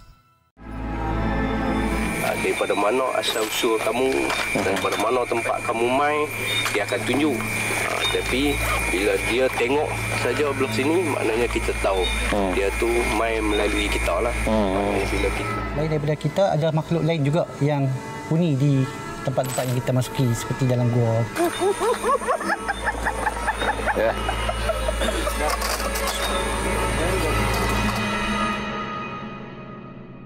Awak down ke suara macam katak panggil hujan? Janganlah down. Ramai lagi yang vokal ke laut. Janji, mic kita yang punya. Yang penting enjoy. Tengok si suara sumbang menyanyi. Bersama pengacara yang paling heboh, Eli Maslin. Dan pasangan juri Hazama dan Datuk Awi. Confirm korang gelak sampai tak cukup nafas punya. Dalam Sumbang Suara musim kedua. Setiap Sabtu 10 malam hanya di TV3. Apa ni? Lepaslah. Balik kampung. Jangan cari Sarah lagi. Abang. Kerana perbuatan silam Kaisara, Nidam nekat melakukan sesuatu. 3 bulan tak lama mana pun, tapi cukup untuk buat awak sedar. Selalu pandai sangat menjawab kan? Jawab lah. Mampukah ego Kaisara ditundukkannya bila hati terjerat cinta? Saya nak berhenti kerja. Hati Tanpa Rasa, mulai 13 Disember, Isnin hingga Khamis 10 malam. Terbaru di Samarinda TV3. Adakah anda berpeluh walaupun berada di dalam suhu sejuk atau dalam keadaan tenang tanpa tekanan? Ramai yang tidak sedar bahawa berpeluh secara berlebihan ialah satu masalah perubatan yang dikenali sebagai hyperhidrosis. Ia boleh menyebabkan pelbagai masalah buat pesakit. Adakah terdapat rawatan yang boleh mengatasi penyakit ini dengan berkesan? Hyperhidrosis bukan peluh biasa. Perbincangannya dalam Hello Doktor, Ahad 5.30 petang hanya di TV3. Diuji sebuah konflik yang menggugatkan sehingga mencetuskan pergolakan emosi. Ingat apa? Kau layak jadi pengantin dongki. Kenapa lempang dia? Mampukah persahabatan mereka dipertahankan? Mana? Malas saya cakap, serabutlah kau ni. Budak Tebing musim ketiga.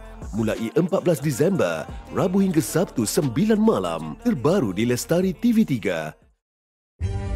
Tanyalah Ustaz Isnin hingga Khamis. Isnin, prinsip hukum, kriteria yang perlu bagi memutuskan sesuatu hukum dalam Islam. Selasa, para wali Allah, golongan yang dekat dengan Allah berlandaskan ketakwaan.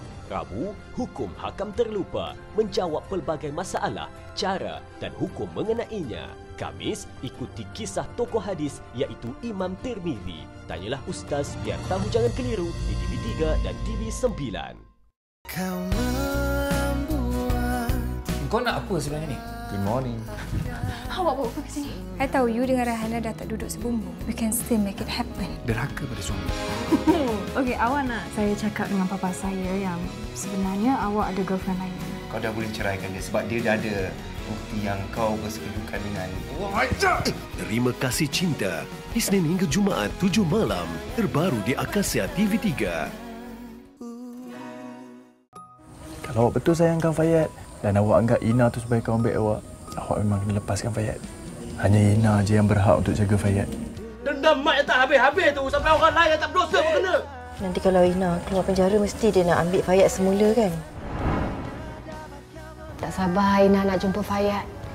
Nak peluk dia, nak cium dia. Rindu Kasih. Episod akhir di Samarinda TV3. Asyik kerja.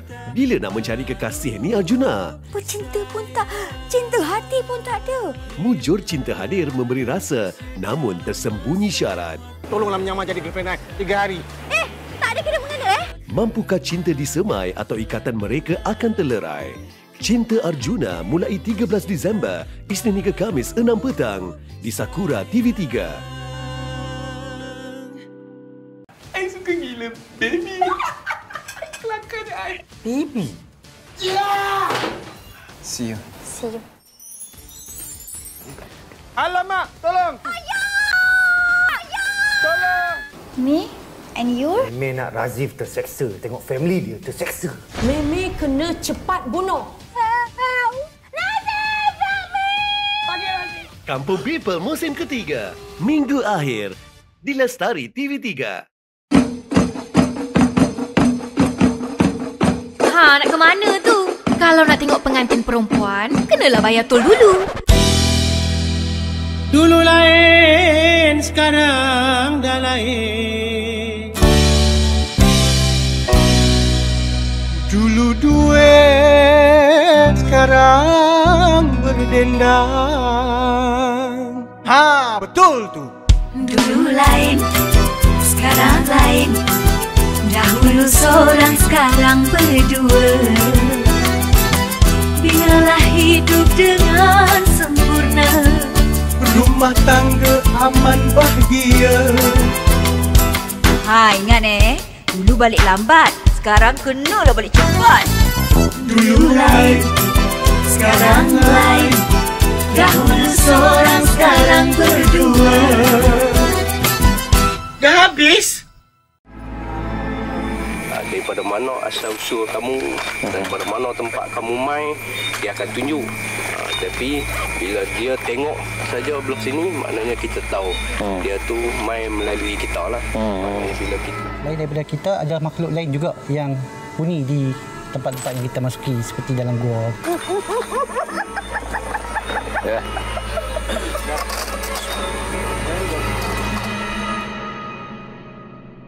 Awak down ke? Suara macam katak panggil hujan. Janganlah down. Ramai lagi yang vokal ke laut. Janji, mic kita yang punya. Yang penting enjoy. Tengok si suara sumbang menyanyi. Bersama pengacara yang paling heboh, Eli Maslin. Dan pasangan juri Hazama dan Datuk Awi. Confirm korang gelak sampai tak cukup nafas punya.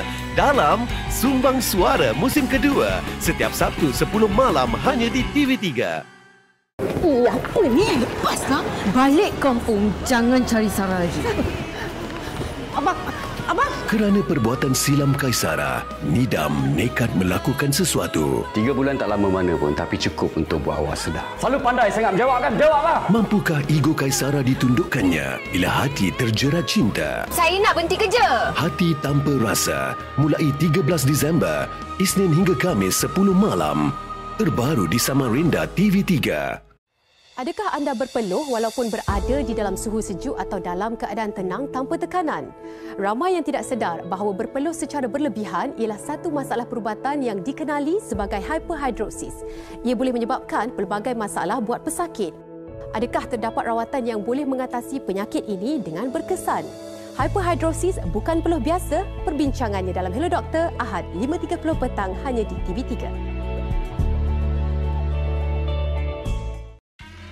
Diuji sebuah konflik yang menggugatkan sehingga mencetuskan pergolakan emosi. Kau ingat apa? Kau layak jadi pengantin dongki. Kenapa lempang dia? Mampukah persahabatan mereka dipertahankan? Mana? Malas saya cakap, serabutlah kau ni. Budak Tebing musim ketiga. Mulai 14 Disember, Rabu hingga Sabtu 9 malam. Terbaru di Lestari TV3. Tanyalah Ustaz Isnin hingga Khamis. Isnin, prinsip hukum, kriteria yang perlu bagi memutuskan sesuatu hukum dalam Islam. Selasa, para wali Allah, golongan yang dekat dengan Allah berlandaskan ketakwaan.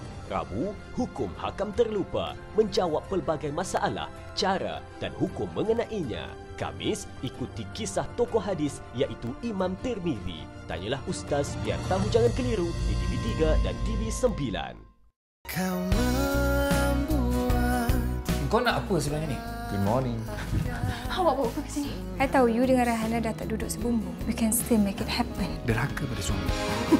Okey, awak nak saya cakap dengan papa saya yang sebenarnya awak ada girlfriend lain. Kau dah boleh ceraikan dia sebab dia dah ada bukti yang kau bersekedukan dengan... Terima Kasih Cinta. Isnin hingga Jumaat 7 malam. Terbaru di Akasia TV3. Kalau awak betul sayangkan Fayat dan awak anggap Ina tu sebagai kawan baik awak memang kena lepaskan Fayat. Hanya Ina je yang berhak untuk jaga Fayat. Dendam mak yang tak habis-habis tu sampai orang lain yang tak berdosa pun kena. Nanti kalau Ina keluar penjara, mesti dia nak ambil Fayat semula kan? Tak sabar Ina nak jumpa Fayat. Nak peluk dia, nak cium dia. Rindu Kasih. Episod akhir di Samarinda TV3. Asyik kerja. Bila nak mencari kekasih ni Arjuna? Bercinta pun tak, cinta hati pun tak ada. Mujur cinta hadir memberi rasa, namun tersembunyi syarat. Tolonglah menyamar jadi girlfriend 3 hari. Tak ada kena-mengena Mampukah cinta disemai atau ikatan mereka akan terlerai? Cinta Arjuna mulai 13 Disember, Isnin hingga Khamis 6 petang di Sakura TV3. I suka gila baby. Kelakar I. Baby?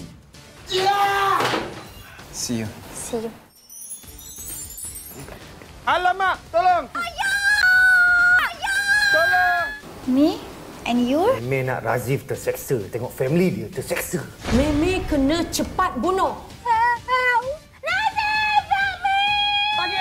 Kampung People musim ketiga, minggu akhir di Lestari TV3. Nak ke mana tu? Kalau nak tengok pengantin perempuan, kenalah bayar tol dulu. Dulu lain, sekarang dah lain. Dulu duet, sekarang berdendang. Ha, betul tu. Dulu lain, sekarang lain. Dahulu seorang, sekarang berdua. Bilalah hidup dengan sempurna. Rumah tangga aman bahagia. Ingat dulu balik lambat, sekarang kenalah balik cepat. Dulu lain, sekarang lain. Dahulu seorang, sekarang berdua. Dah habis? Daripada mana asal-usul kamu, daripada mana tempat kamu main, dia akan tunjuk. Tapi bila dia tengok saja belah sini, maknanya kita tahu dia tu main melalui kita lah. Maknanya bila kita Lain daripada kita, ada makhluk lain juga yang huni di tempat-tempat yang kita masuki, seperti dalam gua.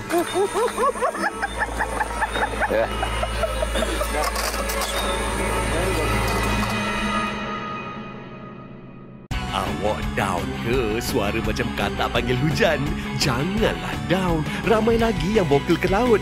Janji mic kita yang punya. Yang penting enjoy. Tengok si suara sumbang menyanyi. Bersama pengacara yang paling heboh, Eli Maslin. Dan pasangan juri Hazama dan Datuk Awi. Confirm korang gelak sampai tak cukup nafas punya. Dalam Sumbang Suara musim kedua. Setiap Sabtu 10 malam hanya di TV3. Apa ni? Lepaslah. Balik kampung. Jangan cari Sarah lagi. Abang. Kerana perbuatan silam Kaisara, Nidam nekat melakukan sesuatu. 3 bulan tak lama mana pun, tapi cukup untuk buat awak sedar. Selalu pandai sangat menjawab kan? Jawab lah. Mampukah ego Kaisara ditundukkannya bila hati terjerat cinta? Saya nak berhenti kerja. Hati tanpa rasa, mulai 13 Disember, Isnin hingga Khamis 10 malam. Terbaru di Samarinda TV3. Adakah anda berpeluh walaupun berada di dalam suhu sejuk atau dalam keadaan tenang tanpa tekanan?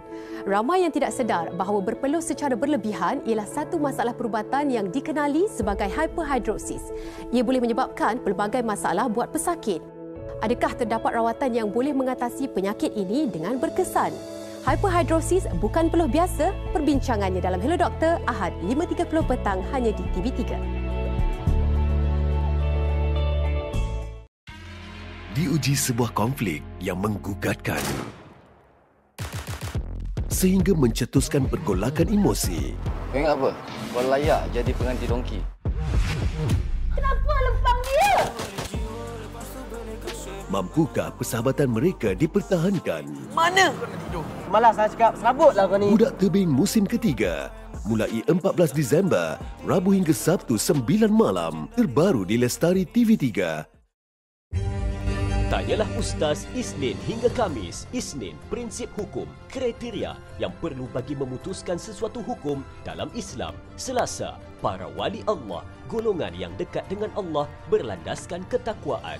Rabu, hukum hakam terlupa, menjawab pelbagai masalah, cara dan hukum mengenainya. Khamis, ikuti kisah tokoh hadis iaitu Imam Tirmizi. Tanyalah Ustaz biar tahu jangan keliru di TV3 dan TV9. Kau nak apa sebenarnya ni? Good morning. Awak bawa apa ke sini? I tahu you dengan Rahana dah tak duduk sebumbung. We can still make it happen. Derhaka pada suami. Okey, awak nak saya cakap dengan papa saya yang sebenarnya awak ada girlfriend lain. Kau dah boleh ceraikan dia sebab dia dah ada bukti yang kau bersekedukan dengan... Terima Kasih Cinta, Isnin hingga Jumaat 7 malam, terbaru di Akasia TV3. Kalau awak betul sayangkan Fayat dan awak anggap Ina tu sebagai kawan baik awak memang kena lepaskan Fayat. Hanya Ina je yang berhak untuk jaga Fayat. Dendam mak yang tak habis-habis tu sampai orang lain yang tak berdosa pun kena. Nanti kalau Ina keluar penjara mesti dia nak ambil Fayat semula kan? Tak sabar Ina nak jumpa Fayat. Nak peluk dia, nak cium dia. Rindu Kasih, episod akhir di Samarinda TV3. Asyik kerja. Bila nak mencari kekasih ni Arjuna? Bercinta pun tak, cinta hati pun tak ada. Mujur cinta hadir memberi rasa, namun tersembunyi syarat. Tolonglah menyamar jadi girlfriend 3 hari. Tak ada kena-mengena Mampukah cinta disemai atau ikatan mereka akan terlerai? Cinta Arjuna mulai 13 Disember, Isnin hingga Khamis 6 petang di Sakura TV3. I suka gila, baby. Kelakar dia, I. Baby. Yeah! See you. See you. Alamak, tolong. Tolong. Me and you? Meme nak Razif terseksa. Tengok family dia terseksa. Meme kena cepat bunuh. Kampung People musim ketiga, minggu akhir di Lestari TV3. Nak ke mana tu? Kalau nak tengok pengantin perempuan, kenalah bayar tol dulu. Dulu lain, sekarang dah lain. Dulu duet, sekarang berdendang. Ha, betul tu. Dulu lain, sekarang lain. Dahulu seorang, sekarang berdua. Biarlah hidup dengan sempurna. Rumah tangga aman bahagia. Ingat dulu balik lambat, sekarang kenalah balik cepat. Dulu lain, sekarang lain. Dahulu seorang, sekarang berdua. Dah habis? Daripada mana asal usul kamu, daripada mana tempat kamu main, dia akan tunjuk. Tapi bila dia tengok saja blog sini, maknanya kita tahu dia tu main melalui kita lah. Bila kita Lain daripada kita, ada makhluk lain juga yang huni di tempat-tempat yang kita masuki seperti dalam gua. Ya.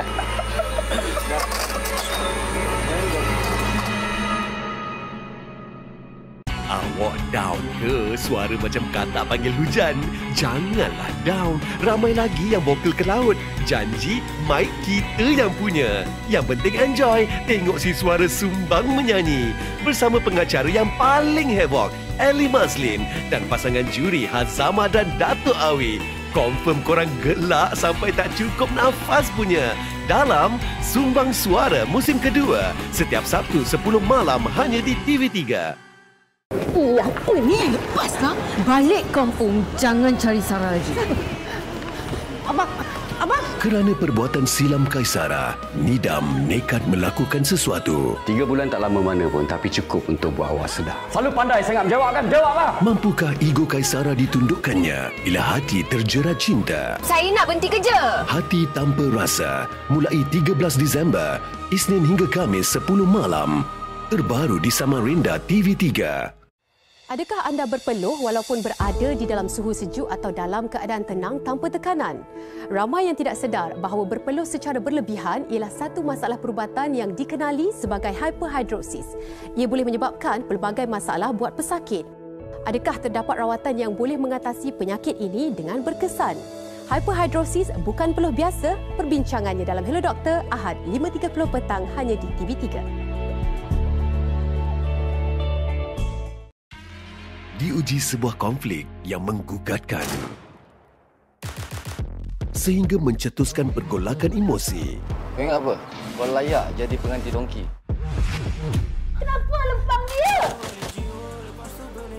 Mampukah persahabatan mereka dipertahankan? Mana? Malas saya cakap, serabutlah kau ni. Budak Tebing musim ketiga, mulai 14 Disember, Rabu hingga Sabtu 9 malam, terbaru di Lestari TV3. Tanyalah Ustaz Isnin hingga Kamis. Isnin, prinsip hukum, kriteria yang perlu bagi memutuskan sesuatu hukum dalam Islam. Selasa, para wali Allah, golongan yang dekat dengan Allah berlandaskan ketakwaan. Rabu, hukum hakam terlupa, menjawab pelbagai masalah, cara dan hukum mengenainya. Kamis, ikuti kisah tokoh hadis iaitu Imam Tirmizi. Tanyalah Ustaz biar tahu jangan keliru di TV3 dan TV9. Kau nak apa sebenarnya ni? Good morning. Awak bawa apa ke sini? I tahu you dengan Rahana dah tak duduk sebumbu. We can still make it happen. Derhaka pada suami. Okey, awak nak saya cakap dengan papa saya yang sebenarnya awak ada girlfriend lain. Kau dah boleh ceraikan dia sebab dia dah ada bukti yang kau bersekedukan dengan... Terima Kasih Cinta, Isnin hingga Jumaat 7 malam, terbaru di Akasia TV3. Kalau awak betul sayangkan Fayat dan awak anggap Ina tu sebagai kawan baik awak memang kena lepaskan Fayat. Hanya Ina je yang berhak untuk jaga Fayat. Dendam mak yang tak habis-habis tu sampai orang lain yang tak berdosa pun kena. Nanti kalau Ina keluar penjara mesti dia nak ambil Fayat semula kan? Tak sabar Ina nak jumpa Fayat. Nak peluk dia, nak cium dia. Rindu Kasih, episod akhir di Samarinda TV3. Asyik kerja. Bila nak mencari kekasih ni Arjuna? Cinta pun tak, cinta hati pun tak ada. Mujur cinta hadir memberi rasa, namun tersembunyi syarat. Tolonglah menyamar jadi girlfriend 3 hari. Tak ada kena-mengena Mampukah cinta disemai atau ikatan mereka akan terlerai? Cinta Arjuna mulai 13 Disember, Isnin hingga Kamis 6 petang di Sakura TV3. I suka gila, baby. Kelakar dia. Baby? Ya! See you. See you. Alamak, tolong. Tolong. Me and you? Meme nak Razif terseksa. Tengok family dia terseksa. Meme kena cepat bunuh. Kampung People musim ketiga, minggu akhir di Lestari TV3. Nak ke mana tu? Kalau nak tengok pengantin perempuan, kenalah bayar tol dulu. Dulu lain, sekarang dah lain. Dulu duit, sekarang berdendang. Ha, betul tu. Dulu lain, sekarang lain. Dahulu seorang, sekarang berdua. Biarlah hidup dengan sempurna. Rumah tangga aman bahagia. Ingat dulu balik lambat, sekarang kenalah balik cepat. Dulu lain, sekarang lain. Dahulu seorang, sekarang berdua. Dah habis? Daripada mana asal usul kamu, daripada mana tempat kamu main, dia akan tunjuk. Tapi bila dia tengok saja belah sini, maknanya kita tahu dia tu main melalui kita lah. Bila kita Lain daripada kita, ada makhluk lain juga yang huni di tempat-tempat yang kita masuki seperti dalam gua. Ya.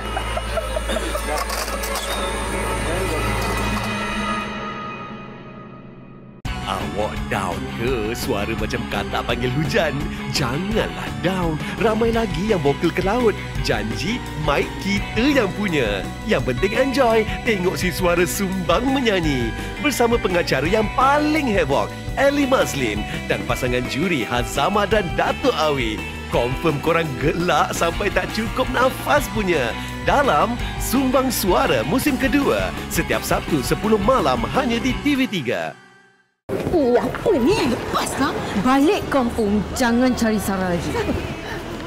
Abang. Kerana perbuatan silam Kaisara, Nidam nekat melakukan sesuatu. 3 bulan tak lama mana pun, tapi cukup untuk buat awak sedar. Selalu pandai sangat menjawab kan? Jawab lah. Mampukah ego Kaisara ditundukkannya bila hati terjerat cinta? Saya nak berhenti kerja. Hati Tanpa Rasa, mulai 13 Disember, Isnin hingga Khamis 10 malam. Terbaru di Samarinda TV3. Adakah anda berpeluh walaupun berada di dalam suhu sejuk atau dalam keadaan tenang tanpa tekanan? Ramai yang tidak sedar bahawa berpeluh secara berlebihan ialah satu masalah perubatan yang dikenali sebagai hyperhidrosis. Ia boleh menyebabkan pelbagai masalah buat pesakit. Adakah terdapat rawatan yang boleh mengatasi penyakit ini dengan berkesan? Hyperhidrosis bukan peluh biasa. Perbincangannya dalam Hello Doktor, Ahad 5.30 petang hanya di TV3. Diuji sebuah konflik yang menggugatkan sehingga mencetuskan pergolakan emosi. Kau ingat apa? Kau layak jadi pengantin dongki. Kenapa lempang dia? Mampukah persahabatan mereka dipertahankan? Mana kau nak tidur? Malas saya cakap, serabutlah kau ni. Budak Tebing musim ketiga. Mulai 14 Disember, Rabu hingga Sabtu 9 malam. Terbaru di Lestari TV3. Tanyalah Ustaz Isnin hingga Khamis. Isnin, prinsip hukum, kriteria yang perlu bagi memutuskan sesuatu hukum dalam Islam. Selasa, para wali Allah, golongan yang dekat dengan Allah berlandaskan ketakwaan. Rabu, hukum hakam terlupa, menjawab pelbagai masalah, cara dan hukum mengenainya. Khamis, ikuti kisah tokoh hadis iaitu Imam Tirmizi. Tanyalah Ustaz biar tahu jangan keliru di TV3 dan TV9. Kau nak apa sebenarnya ni? Good morning. Awak bawa apa ke sini? I tahu you dengan Rahana dah tak duduk sebumbu. We can still make it happen. Derhaka pada suami. Okey, awak nak saya cakap dengan papa saya yang sebenarnya awak ada girlfriend lain. Kau dah boleh ceraikan dia sebab dia dah ada bukti yang kau bersekedukan dengan... Terima Kasih Cinta. Isnin hingga Jumaat 7 malam. Terbaru di Akasia TV3. Kalau awak betul sayangkan Fayat dan awak anggap Ina tu sebagai kawan baik awak memang kena lepaskan Fayat. Hanya Ina je yang berhak untuk jaga Fayat. Dendam mak yang tak habis-habis tu sampai orang lain yang tak berdosa pun kena. Nanti kalau Ina keluar penjara mesti dia nak ambil Fayat semula kan? Tak sabar Ina nak jumpa Fayat. Nak peluk dia, nak cium dia. Rindu Kasih. Episod akhir di Samarinda TV3. Asyik kerja. Bila nak mencari kekasih ni Arjuna? Cinta pun tak, cinta hati pun tak ada. Mujur cinta hadir memberi rasa, namun tersembunyi syarat. Tolonglah menyamar jadi girlfriend 3 hari. Tak ada kena-mengena Mampukah cinta disemai atau ikatan mereka akan terlerai? Cinta Arjuna mulai 13 Disember, Isnin hingga Khamis 6 petang di Sakura TV3. I suka gila, baby. Kelakar I. Baby. Yeah! See you. See you. Alamak, tolong. Tolong. Me and you? Meme nak Razif terseksa. Tengok family dia terseksa. Meme kena cepat bunuh. Kampung People musim ketiga, minggu akhir di Lestari TV3.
left, and they're all very, very interesting topics. So for those of you still outside, if you'd like to make your way inside and grab your seats. Yeah, and as I said earlier, don't eat too much because we do have lunch coming up. And I know what happens when you overgorge yourself, then nothing really works, especially up here, especially for me. Once I'm full, my brain just Everyone goes. gets sleepy. There's actually a saying in Spain, I'm half Spanish, that after you've eaten, all the blood goes straight to your stomach, so you can't think anymore. And that's why the Spanish have siesta. siesta. Exactly. But do you guys actually know that the siesta originates because Spain was under Muslim rule for 800 years. And so in Spain, they would practice between Dhuhr and Asr. Everyone would take a break and they would go and have a nap. And it was between prayer times. So the siesta actually originates from kind of Arabic Muslim culture. Yeah, I also did not know that until I studied more about the origins. And I was like, It's interesting. Very interesting. And also dinner time is at like 10 o'clock is almost too early for dinner, right? That's true. And They we have into lunch the at 3. Wow. So we have lunch after Dhuhr, and then like you go in siesta, and then you wake Back up to work? again. After Dhuhr, and then you come back at Asr, and you go back to work, into the and night. then you have supper at like supper 10. really late at night, 9 or 10 o'clock. Cool. Yeah. Interesting. Are we ready to start Is our everyone next in? panel session? All right, well, if there's anyone still outside, you can just make your way in bit by bit. So the next panel that we're going to be speaking about is Leading in Heels, the beauty and style of successful women. So we're going to be speaking to some fashion experts, some people who are in the industry, and then also just entrepreneurs in the industry as well, and find out what it means to be leading in heels. Exactly. So to welcome on stage, please put your hands together, Christy Ng, CEO of Christy Ng, Sindira and Berhad. Thank you. As well as the beautiful Jacqueline Victor. She was singing for us earlier. And just because she's got a bit of a sore throat today, we're going to make her talk now, because we're like that. Welcome, thank you so much for Christy. joining Thank you us. so much for joining us. And thank you again, Jacqueline. I hope your voice holds out. So how are you doing? You should have a microphone. got Do your you both mics have with you? microphones with you? Christy, do you have a microphone? Yeah, okay, great. All right. Yeah, so... Hi. Hi, everybody. Oh, thank you so much. I mean, it's an effort to talk, to sing when one's voice is a little bit... And you were performing last night as well, right? I was performing last night. Maybe that's one of the reasons why I'm feeling this way today, but I don't know. It's just a lot of things happening. Well, you sound very good Sexy, right do now. I? You Yes. sound very Sound sexy, sexy. exactly. Thank you so much Maybe for you having just me. haven't had enough flavettes. Maybe That that's too, the that problem. too. So we're talking about beauty today, right? And in the industry, both of you are in the industry in different ways. I mean, beauty can be something that is perhaps on the surface, superficial, materialistic, and in a way it's been also pushed aside a little bit because the focus is also on what's inside that counts, and that's true. What is inside matters ultimately at the end of the day. But the reality is, and I feel the same way, sometimes waking up in the morning, putting on a nice pair of shoes, dressing up, feeling good on the outside actually goes a long way to, it puts a little kick in your step and helps you feel a little bit better about your day. Oh, definitely. Oh gosh, if you feel good on the outside, it just makes everything else on the inside feel good.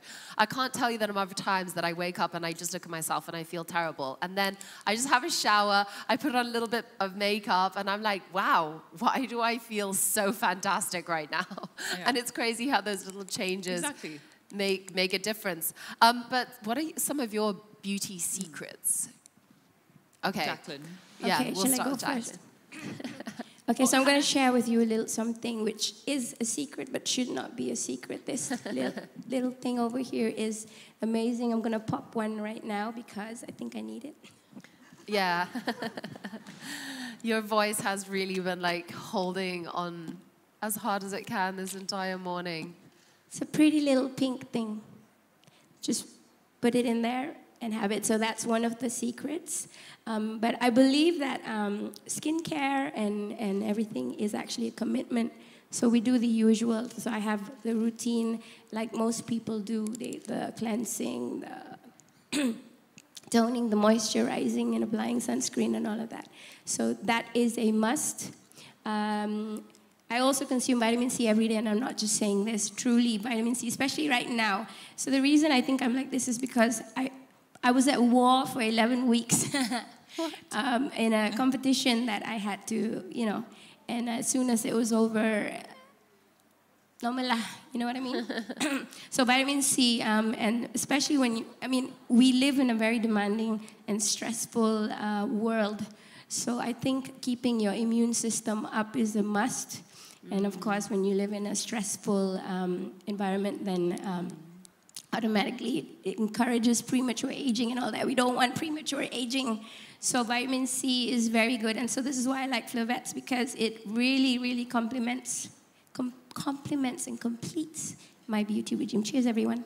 Cheers. Cheers. I don't have anything here, and but Christy, for cheers. yourself, with as a shoe designer, and in bags, shoes and bags, you're creating these beautiful pieces of art for people to wear, and you're also with customers and women, dealing with a lot of women customers. What do you see as, why do you think beauty and feeling good also from the outside is so important to women? That's a very good question. I think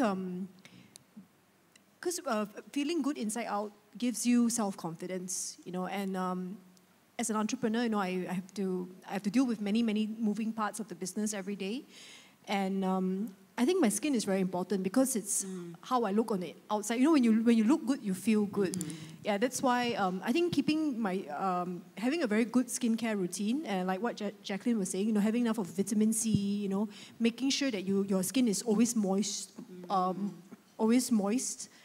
is very, very important. Yeah, I mean, I think feeling healthy on the inside as well, when your mind is clear, when your body's functioning well, when you look good, your skin is radiant, all of these things contribute to just feeling good and feeling beautiful. And you cannot overestimate the value of being healthy. And that actually comes in so many different ways, shapes, and forms, right? Yeah. So yeah, what are some of the secrets in your bag, Jacqueline? I think you took the words out of my mouth. When you actually feel good, you look good. And when you look good, you actually feel good. I think a lot of people underestimate how confident you feel when you, like you say, you wake up and you have something really nice to wear and you put on some really nice makeup and automatically boosts your confidence. So I'm a bit like that. Like you say, wake up in the morning and you're like, oh my God, okay. I shower, put on some makeup, put on some great clothes, and I have to have that every time I get up on stage to sing. See, so you don't, like if your makeup's not right or if you're feeling a bit iffy about your clothes, then you're like, you know, it just does something for you. So a little bounce in your step whenever you feel you look the part. You know what I mean? So no particular secret aside from keeping healthy, keeping fit. Exercise does that also, endorphins and stuff. So yeah, it's really a no-brainer. It's the usual stuff that we do to make ourselves feel good. But in general, yeah, if you look good, you feel good. If you feel good, you look good. Exactly, it's all connected. And talking about bags, you were saying what's in the bag. So this, Christy, can you tell us a little bit more about this very good-looking bag over here? It's your collaboration with Flavets, right? Yeah, that's right. So this bag is actually inspired by the print on. If you look at the Flavets box, there is this is actually the print from the Flavets box, and we used all the the colors that we use. It's the same color as the liquid. Yeah, so these are we made it into a pattern. So it so it reflects the packaging of the box onto the bag, and we love the color. It's really vibrant and very youthful. Yeah, they're super cute. Yeah, I absolutely love them. See, like wearing something like that just makes you feel confident as well. And I don't know if you've ever experienced like, if you're not feeling great, but then you just look at yourself and you tell yourself, actually, I feel beautiful. I really just feel beautiful and I feel sexy. And something just changes in you and you actually start feeling that way and you start being that way. And then you walk down the street and people come up to you and they say, God, you look really beautiful and sexy today. And you're like, what? How? Just from like telling yourself this kind of positive affirmation, you end up kind of like radiating it. I don't know if you guys have ever experienced this, but I have, and I found it really funny.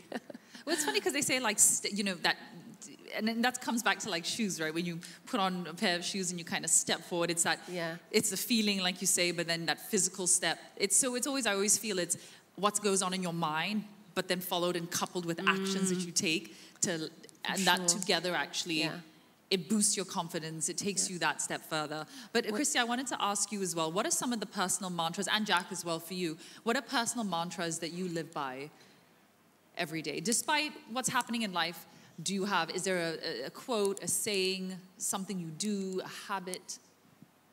I think I repeated it just now. When you look good, you feel good. When you feel good, you look good. And you can always take care of yourself, basically. A personal mantra. I think for me, it's going from failure to failure with no loss of enthusiasm. That's my personal mantra. That's how I, wake up every day and battle it throughout the day. Come what may, whatever obstacles I have, you face in life, you just never fail to move on and on, even though you fail. I love that. I mean, I guess as an entrepreneur as well, that's something that you really have to understand, right? Because to get to where you are now, it wasn't just successful all the time, right?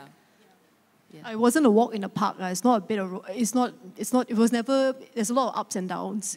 No pun intended. Yeah. Yeah. So when it comes to advising other women who are also entrepreneurs or thinking about getting into business, what is the number one kind of piece of advice that you would give them to encourage them to keep going? I think the number one advice would be, to never give up. Because the minute you give up, that's the minute you really fail. Even if you make a mistake, it doesn't matter. You can keep on trying. Eventually, you get it right. If you do it 100 times, one time you will hit it one time. So I think most importantly, never give up and believe in yourself. I think self-belief is very, very important because in entrepreneurship, you need to have very, very strong mental strength. You cannot crack under pressure. Even though you feel like cracking, you need to keep it together. Keep it together, yes. And that's why being healthy at the same time feeling good is also very important. That's why you need to also take care of your health, your mental health, your physical health, so that you can endure that long journey. How do you balance it all out though? How do you balance running a successful business and then also taking care of your body, taking care of your health? Because I think that's something that a lot of people struggle with, is finding the time to do both. There's always a trade-off in a way sometimes. I think every morning I take a tablet of Flavets, I put it into my water. It's really quick and it's very tasty. It's very tasty. Yeah, and it's actually the first oral supplement which contains hyaluronic acid, ceramide, and vitamin C. Usually, to maintain my skin, I try, because I'm as I age, very sad, but it's a reality. The wrinkles and the fine lines start to come out. So I want a fast solution to make sure that my skin is still. My skin doesn't deteriorate too fast. One day I will be deteriorated, but I want to slow down that aging process. So I realized that keeping my skin moist by consuming enough of hyaluronic acid and ceramide helps to lock moisture inside my skin.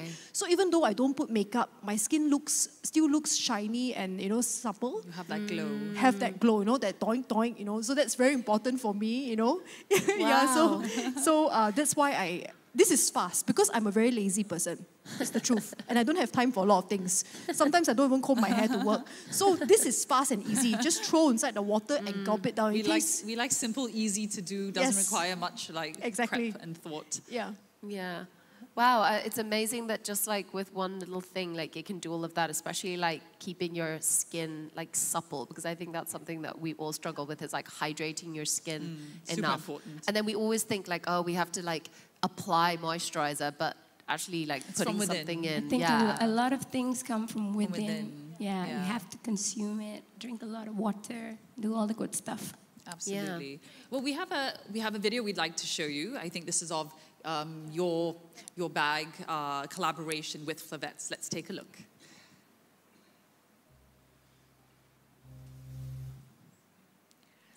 Flavettes, in collaboration with Christy Ng Tote Bag, is out for grabs now. And for all of our lucky guests today, you can visit the Flavettes booth, which is outside, to find out more on how you can redeem this exclusive Christy Ng Tote Bag.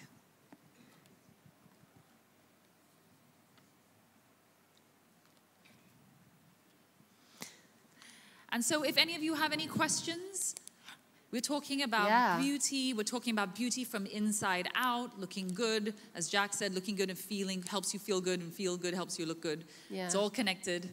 Does Or anyone if have there's any anything that you want to contribute, you know, like the whole reason why we wanted to have this is because we actually want to get to know our audiences. We want to know who's listening.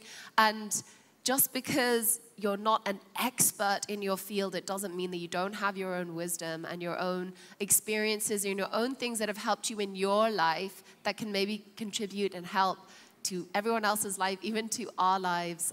There's always ways to learn. And I love to say that every single person you meet has a little piece of wisdom that is unique to them that you can learn from them. So if you have any unique wisdom that you would like to share with us, just put your hands up. There is a microphone going around somewhere, and you're always more than welcome to share. Or you can go onto the QR code that's at the top of all of the tables and contribute a question or contribute a commentary, anything you'd like.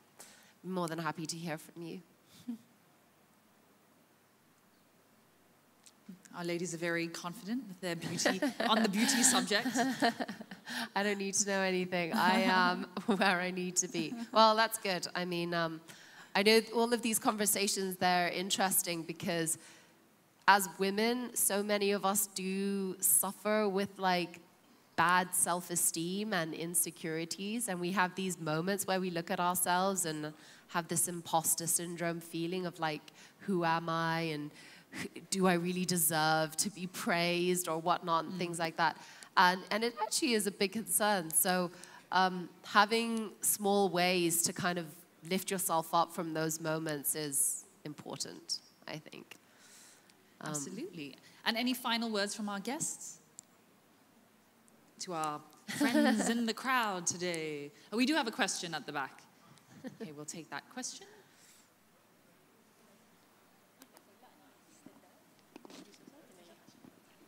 Hi, my name is Emma. I would like to ask a question to Jack. Okay, Jack, how do you manage to take care of your voice when you are not in the good conditions? It's funny right now. Sorry, again? How do I take care of my voice? How do you take care of your voice when, like today, you're not feeling well, but you doing well when you perform? Thank you, Emma. She's actually my classmate from primary school. Oh, wow. Primary school. Thank you, Emma. Okay, so I think in general, I don't have that many problems with my voice, but this is the combination of maybe overusing my vocal cords over the past couple of months for the competition, and also not having a lot of sleep, and maybe I talk too much. But but I think in general, it's the most basic things ever. It's getting enough sleep, a lot of water. I can't believe I'm going to say this because I've never had to do this, warming up properly. Because I never learned vocals, I just bang. Wow. So with this last competition, I took it a bit more seriously because as we age, not only does our body change, our face, our skin, also your muscles, vocal muscles, even, what's the word?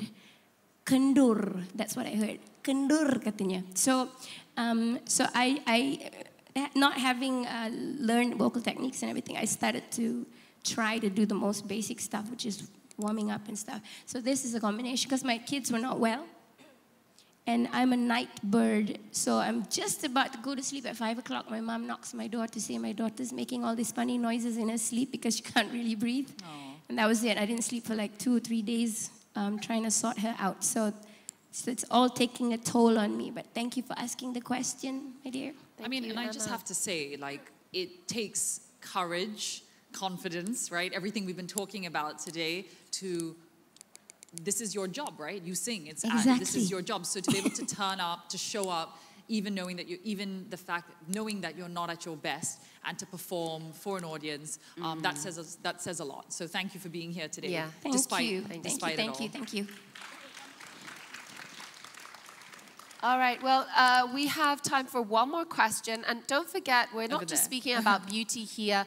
If there's questions about entrepreneurship. Oh, we do have a question over here. Okay. Okay, hi, my name is Ellie, and I'm from Getaran. This question is to the businesswoman, Chris, and also, and Jack. As a successful businesswoman and also a singer, have you ever felt demotivated without any reason?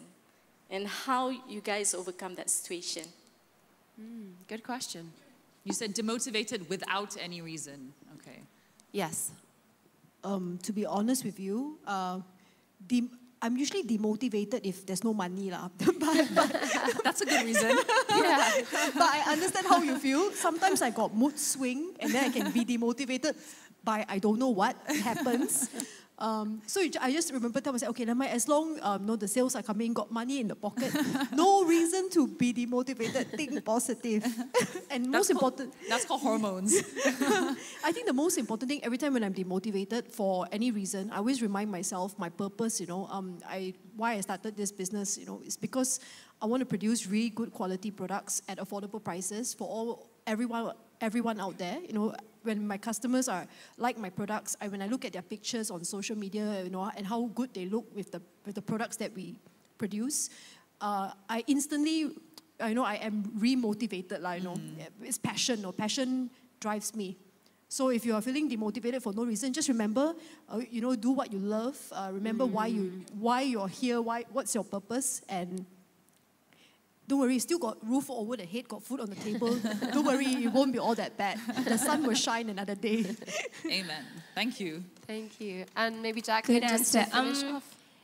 I think because I've been singing for such a long time, you get maybe a little jaded sometimes. And I think that's normal. We're all human beings. Occasionally you get this dark cloud over your head. And that's probably normal. And what she said as well, when you have a dry spell, suddenly there's no shows, for instance, and this is my day job. So if suddenly there's no show, I have to think, oh no, what am I gonna do? What am I gonna do? And until I can figure it out in my head, so I'm one of those who doesn't throw all my money on things that I don't need. So I've always been, because of how I grew up with my family and stuff, I've always been someone who's very what's the word? I'm not spendthrift. Is that the word? You're very prudent with how you spend. Salah. Sorry. What I mean is I don't just throw my money lah. So what I mean is, so I buy things that matter. Like we never had a home, like a house to call our own. So the minute I could afford it, the first thing I did was buy a house, for instance. So when you have all these things, it's really nice. But then when you don't have work, then you need to think, how am I going to manage paying up this mortgage and stuff like that. And until I can figure it out in my head, and then I'll be like, okay. Yeah. Otherwise, I'm just in this depressive. I don't have depression or anything, but I found myself twice in my life where suddenly there was no work, and suddenly I'm like, uh-oh, what am I going to do? And until I could figure it out, I couldn't even smile. I'd just be like a zombie. Yeah. It's like financial planning, that's such an important thing, because really, we say, oh, money doesn't matter, but it does matter a little bit. It does matter a little bit. But thank you both so much for joining us today, Christy and Jacqueline. Thank you so much. Thank you so much, Jacqueline, for powering through with your voice, and Christy, all of your insights. And Deborah. We're going to be seeing more of her singing for us in a bit. Thank you, ladies. Yes, we will see you and I shall see you in a bit. Yes. So I'm going to be doing the next panel discussion. So I'm going to quickly invite our guests up already. We're going to be speaking about surviving the mad men world. Now, this is a really interesting topic. I'd like to invite up to the stage Dato' Rosalila Abdul Rahman, Independent Non-Executive Director and Chairman, and Sharifa Najwa, Chief Operating Officer. Please come up on stage. Hello, nice to meet you. I don't think we've met before. No. Zoraya. Okay, hello. We have met before. Thank you for coming back. Please sit down. All right. So, surviving the mad world of men. So, let's start with the first question. What does the mad world of men even mean? Maybe we'll start over here. Okay, thank you very much. And good afternoon, ladies and gentlemen. Well, not many gentlemen there, though. Not many, no. When I was looking at the topic, surviving the mad men's world, it is also a mad woman's world. Because you not just work for the men, you also work for the women. So actually, it depends on the maturity. To me, it depends on the maturity of the organization, the culture code of the organization, who you're working for. Because sometimes, the opportunities are there. And men being men, okay, let's talk about men. Yeah? Men being there, they're very big picture type of a person.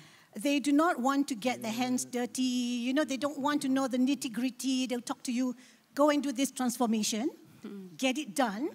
Execution-wise, I don't know anything about execution. At the end of the day, I see the results, and I take the glamour, for those results, who's actually being done behind the scenes most of the times would be a group of ladies. I think because we ladies, we are very much like very dedicated. We look after our team members just like a mother would look after her team. Yeah.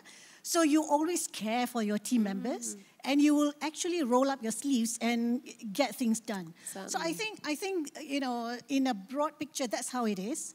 But having said that, like I said just now, I've also worked for not so pleasant lady bosses. So sometimes I've got the opportunity to look at. Yeah, so I've got the opportunity to look at. But I think what is very important is, I think it has been said by many others, you need to know your purpose. You need to know what are your capabilities, how knowledgeable are you, your competence. You choose your destiny. Don't ever think that it is somebody else who puts you there. You have a choice. You choose your destiny, you have chosen your destiny, and if you think that that's right for you, then go for it. Chart your own course. Yes, if you think that this is not my cup of tea, you know what, girl? Leave it, move on. Life, there's plenty of opportunities out there, so move on. Yeah. Sharifa, do you have anything to contribute to this? Can you hear me? Is it on? Yes, we okay. can. You've taken a lot of words out of my mouth, actually. And based on my experience, I'll start with a caveat, although the topic is about mad men, But actually, well, in my short life, life, you wish, right? Okay, anyway, but in my short life, I've been through, I've met so many good male leaders who are supportive of women, actually. There are characters like, one of my favorite, Tan Sri Azman Hashim. He believed in women, and he empowers women and really expresses appreciation for us, And the like of Tokpa, my previous minister as well. So, and at the same time, of course, I've worked under women as well.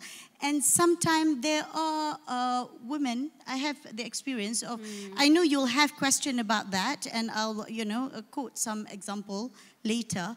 But at the end of the day, I think, you can reflect, you can complain about some of the, men who are not fair to you, but you also have father, husband, grandfather, children. So, enough with the complaining. Focus on what can you do to bring change for the future. What can you do in the position that you're in, no matter how high or how low your position? How can you influence those around you?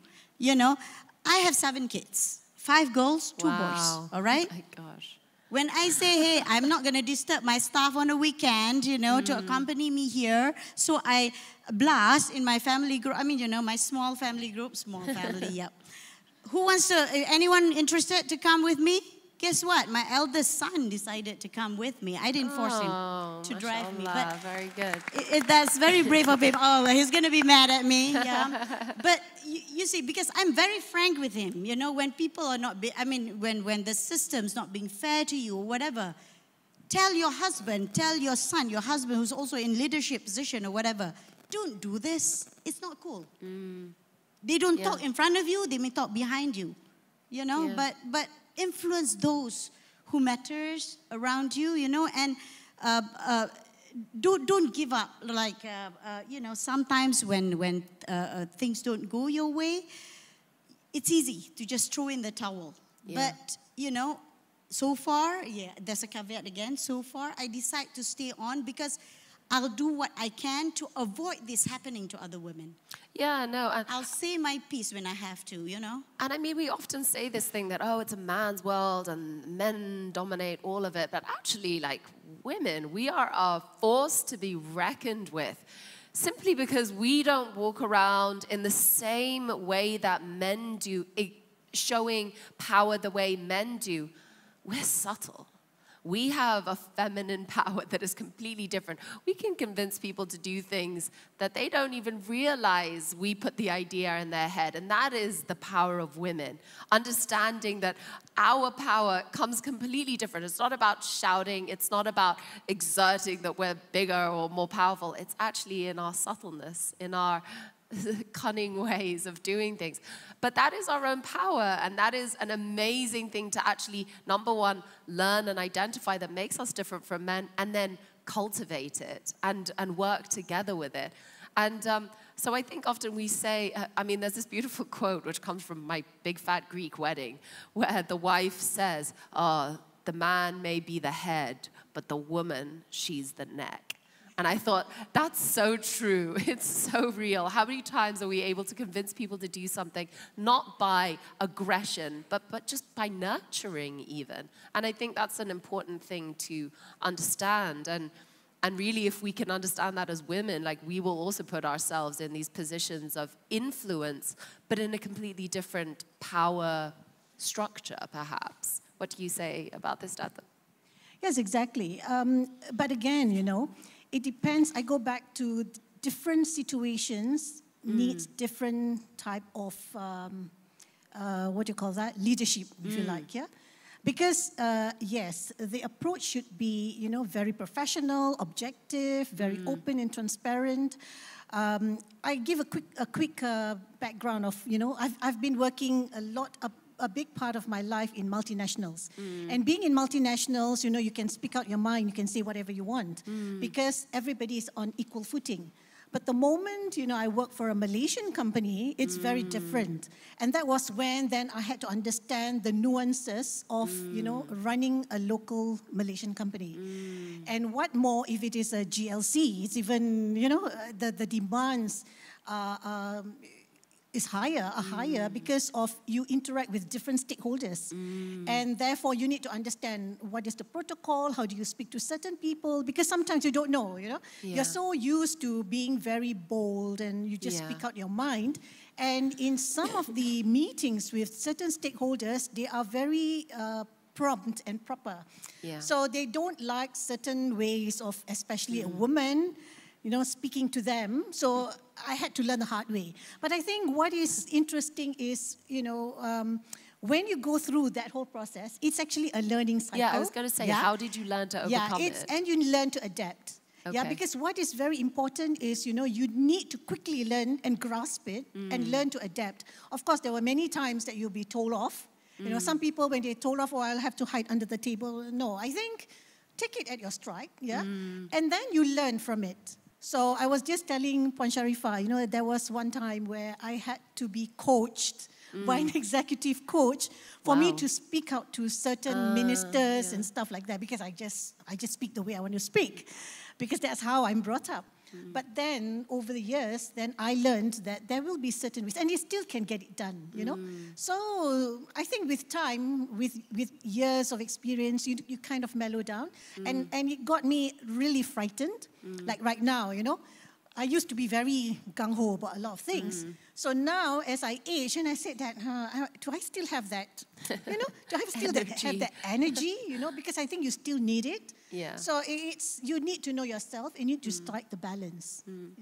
And just to end, Sharifah, I mean, being in a CEO position as well, you probably have to deal with a lot of men who are very high up in their positions and heads.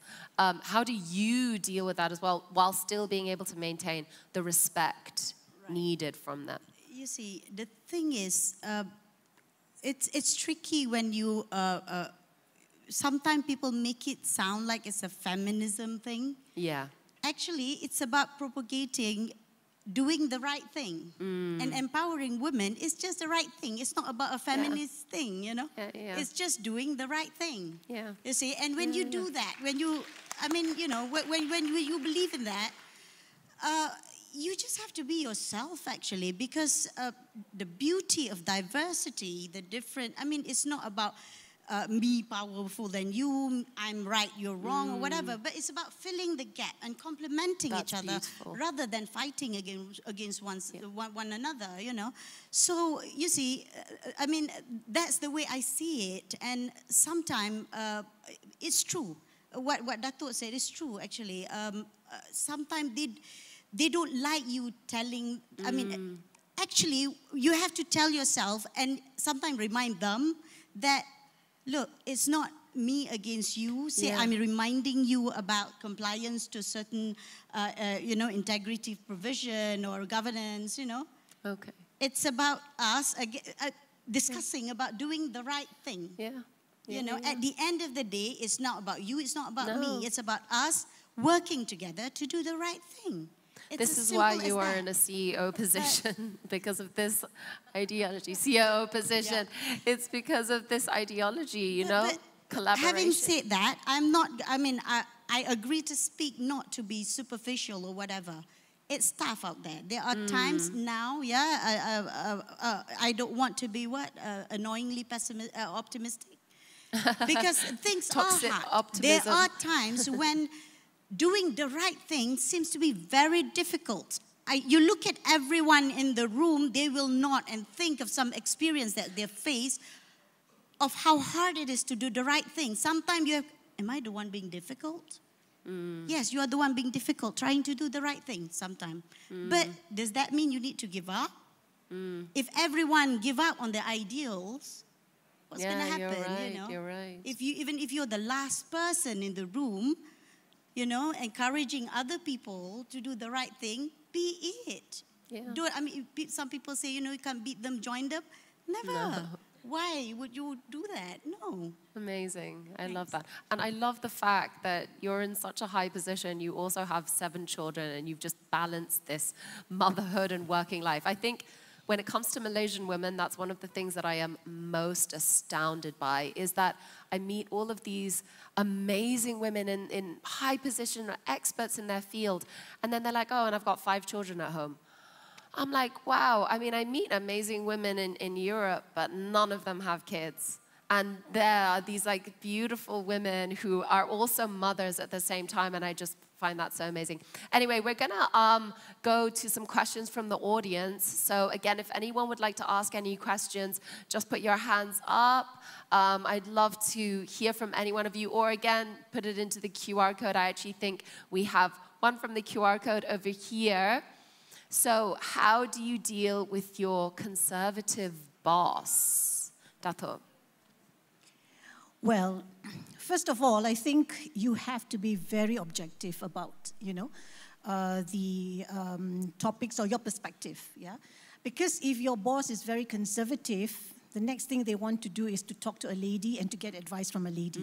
So you almost have to understand your boss' nuances. You have to understand, you know, what is he comfortable with. Sometimes, you know, you cannot speak directly to the boss. You have to find allies. You've got to find who he is comfortable with, and you sort of have to work with that person and get into, So I've seen that happening many times, you know. In order to go straight, you've got to take many curves. And I think what is important is at the end of the day, you know, your conscience is very clear. You know, you're doing it for a certain reason, And at the end of the day, you want, you know, the organization to benefit. You want to make your life, you know, happy. You get things done. So at the end of the day, everybody is happy. It's not about a power play or anything, So you just have to do that, That's beautiful. Well, we're going to finish up here because we're going to go into the next panel discussion. But I think really like what I've taken away from this is, you know, collaboration, working together. Really, at the end of the day, it's not about men or women or powerful and not powerful. It's we're in a business together, we're in a project together, and we're working towards that goal. How do we set aside our differences, our clashes, and just work towards that goal? And I think that's really what I've taken away the most from this. Thank you very much to both of you for joining us, and thank you very much to the audience. I'm going to invite Deborah to come back up on stage for the next panel discussion. Thank you very much. Guys, my voice is failing on me. I think I need to grab one of these flavettes because I'm not going to last much longer. Seems to be the theme of the day. I know. All right. So thank you so much for being interested, for recognizing that we have so many fantastic people here today sharing with us, and we're here to listen and learn and to share as well, right? So now for our next session, I'd like to invite on stage Jen Low. She's the managing director of Wanderlust & Co., as well as Iman Kamarudin, co-founder of Petite Moi. Hello. Two fashion ladies. And we're going to be talking, thank you for being here today. You can grab a seat. Hi. And so today we're going to be talking about the rise of SMEs and the world of social media. Maybe perhaps you can share a little bit about your businesses, what you do, but also, and then we can jump into how do you build a business today? How do you grow a business? And can you do it with or without social media, the role of social media? Maybe you can start with you, Jen.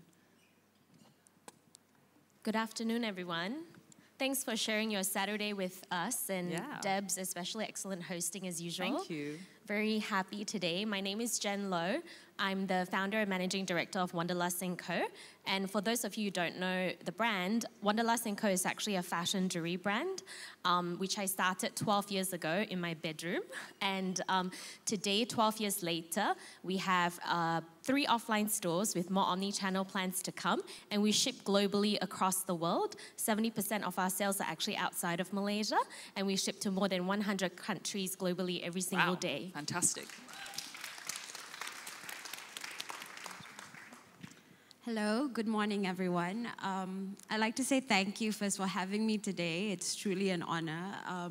I've really enjoyed the panel discussions before. It was really insightful. You guys are amazing. And to be able to be here on a panel with Jen, whom I admire, it's also amazing, so thank you. Just a bit of an introduction. My name is Iman. I'm one of the co-founders of Petite Moi. We started off with children's wear first at the end of 2016 because being mothers ourselves, we wanted to dress our kids in clothes that were chic, stylish, and yet comfortable. And being based in Malaysia, we believe that we had the benefit of manufacturing, so we could produce high-quality clothing but still keep the pricing accessible. As we grew on, I think there was a demand for adult clothing as well, because our designs were not typical childish designs. So we got a lot of demands asking for us to also do adult pieces. So in 2018, we introduced our adult line. And from then on, we also do shoes, bracelets, through collaboration with Liz. Liz is here as well. Yeah, so just building a Petite Moi lifestyle for all. Thank you so much. Thank you. Yeah. And so if we can just briefly touch on the role of social media, right, in building your businesses. Because very often nowadays when we look around, we see, especially for small to medium businesses, they are very connected to the founders or to the creative people behind the brand. So it's not just about the jewelry, but it's also about you, your personal sharings as well that come through. What are your thoughts on that balance between just the pure business aspect, the personal aspect, and how much you need to share in order to humanize your brand and to grow it? Jen, you can start. So just for context, I actually parked the domain, the website name, wanderlustandco.com in 2009. And I launched the brand in 2010. And I just want to put out there that when I first launched my brand, Instagram did not exist. There was no Instagram. So everything was like Facebook, through word of mouth. We all had a lot more time on our hands. But fast forward to today, obviously you've got TikTok, you've got Be Real now, you've got Lemonade, like all these new apps. And I think it's equal parts, a bit of real talk, right? It's never been easier to start a business, but it's also never been harder because it's so competitive. Quite often, everyone is putting content out there and you have to sift through what you can and you can't trust.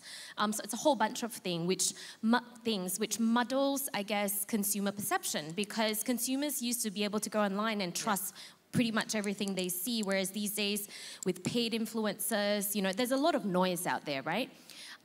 So if I had to put it, I guess, because it's a very deep question, right? It is. But I would say my honest sharing would be very clear why you are doing what you're doing. Be super, super clear, like stop. You know, we talked earlier about, like Christy shared, like it's about making money. Which is true, you have to pay the bills. I have rent to pay, I have staffing, I have a headcount of more than 30 right now, and I'm so proud to be able to share that. I didn't cut one role, I didn't cut salaries through COVID, but I had many sleepless nights. Yeah. I recently opened a new store in Sunway, and for 2 weeks, I woke up at 3 or 4 a.m. Like, it's real, right? I have 2 kids. You know, I constantly struggle with mom guilt. Am I doing too much of this? Am I doing too much of that? Am I too little of this? Am I too much of that? Then in the office, it's, am I too bossy? Am I not bossy enough? Am I too strong? Am I leading enough? So these are the real voices in your head and mine, right? And then you put social media out there where everything is absolutely amplified, right? So I think what I would say is think about why you're doing what you're doing. Think about what you're trying to represent. And every single day, all you're doing is figuring out the most authentic, honest way to share that. That's all you're doing because it can be as complicated or as uncomplicated as you can make it be when it comes to your brand messaging. And these days, Deborah is absolutely right. Your work brand, your brand, whether you're in fashion, I'm in the fashion category, whether you're not in fashion, and your personal brand as a founder is absolutely scrutinized. And guess what? If you're a female founder, that magnifying glass is 100x. 100x. Oh, how come she has so much time for this, you know? Like, is she spending time with her kids? What does her husband think? Is anyone asking a male founder what his wife thinks? Yes or no? Yep. But you know what, ladies? Soak up that double standard because you can rise above that. Yeah. Because we can do it. You know, so I think be absolutely honest, be absolutely authentic, and believe in yourself, and then think about how you can express that through social media. I mean, wow. Wow, Jen, wow. Iman, by the way, is one of the most genuine women. She has a heart of gold. She was like telling me she's nervous. Can we give Iman like a big welcome? She's like this amazing woman. And has kids too. And I have to say, Iman, with you looking at Petit Moi and other brands that have, I love to say this because I've been in the fashion world for, oh God, 2 decades or so, they've blossomed in Malaysia. And I always used to say, why is it always about international brands? And you see so many homegrown brands making amazing clothes, many of them made locally, our culture, our taste, our vibes, and it's incredible. What you guys do and relating to also what it means to be a Malaysian woman. So fantastic. Thank you so much, Deborah. Thank you so much, Jen. I think Jen said it really well. Just to maybe add a little bit on what Jen said. Similarly, like for us, obviously you can't run away from social media nowadays, right? It's really, and I think one of the panel discussion we had earlier also, we were talking about how social media can be quite toxic. So it really depends on how you actually consume it and what do you actually consume from it. So you need to know that not everything you see on social media is the whole picture, right? They're actually just projecting what they want to project. It's not really their whole life. But for brands, I have to say, like, there's pros and cons. They look to the founders a lot. You get scrutinized, like Jen said. But it's also a good platform for brands to grow themselves, and not just through sales. Obviously, with the pandemic, you can see there's an opportunity for you to start a flourishing brand just operating solely on the various social media channels. It's like Facebook, Instagram, now there's TikTok Shop. Two of the other things that you mentioned before, I've never even, I mean, I've heard it from my team, but I don't even know how they function. But apart from that, you actually get direct communication and conversation with your customers, with your followers, so you actually get to talk to them. They can provide feedback, which can improve your business, and also touching on authenticity. They like to find out about how the brand started, to see the people behind the brand, to see how you come up with a collection, what's the story behind that, and even up to the struggles and the challenges that you face. It makes you more relatable, and I think it also helps to endear them to you. Yeah. Exactly. And just in the interest of time, because we are running a little behind time, I want to ask you a final question. In a few words, or if you can condense it in a few words, talking about the ideal entrepreneurial mindset. What does it take for a person today to have an idea, to want to see it come to life? I mean, Jen, you touched on a little bit of this earlier. An idea, they want to bring it to life. What are the values, the belief system that they need to have in order to take those next steps? Well, I think social media and popular culture spends a lot of time, particularly to women, telling us what to be and how to think. I guess in terms of the question, if it's an advice as to what mindset an entrepreneur or a new business owner would like to have, I would say actually get to know yourself. Like, what makes you tick? Are you a creative, or are you a numbers person? Are you actually someone who likes to work freely? You know, I have friends who can't sit in the office to work. They have to run around, go to cafes, work. Some friends who need tremendous structure. They feel very productive when they sit in the office, when they don't have their kids screaming in the background. So I would say my only advice would be to get to know yourself. What makes your brain clear, your mind clear, so that you can think. And when you can think, you can figure out the answers. I think we quite often in today's society are constantly looking for answers outside of ourselves. And as women, one of our biggest superpowers, and this is what I see in all the amazing women around me, including a lot of you in the audience, and definitely these two amazing women, is our intuition. Who here as a woman feels like their intuition is very strong?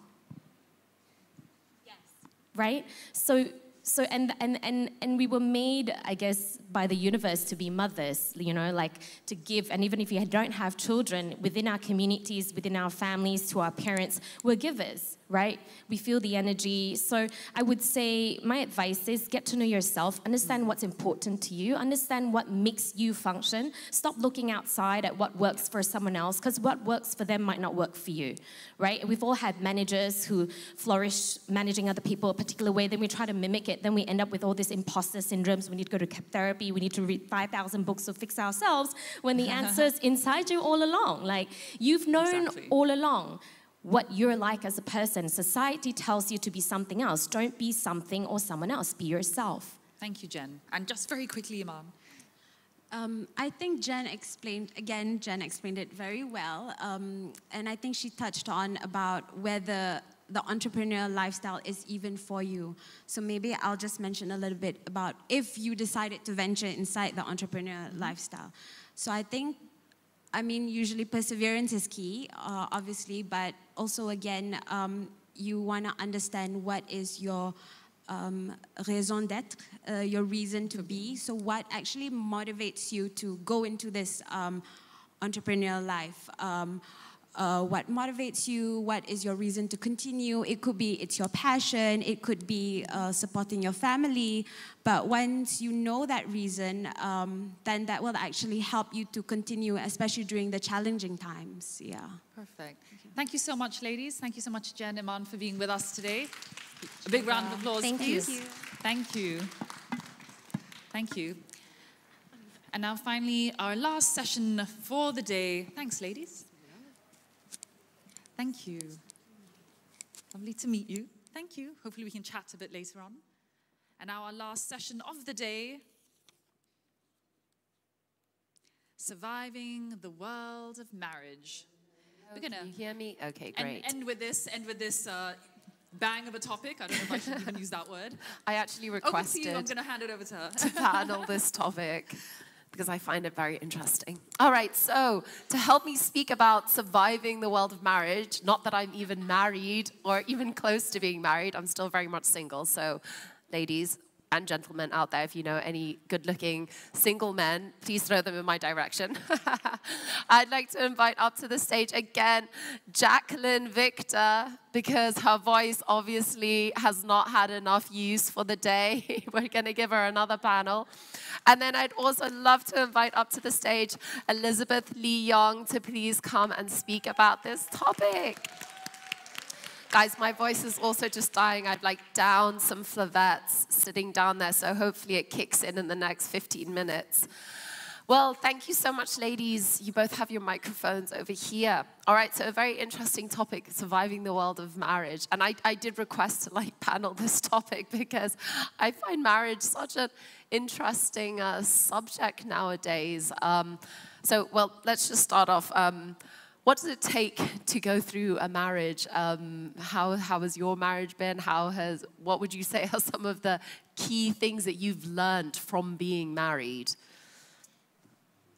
Such a broad question, right?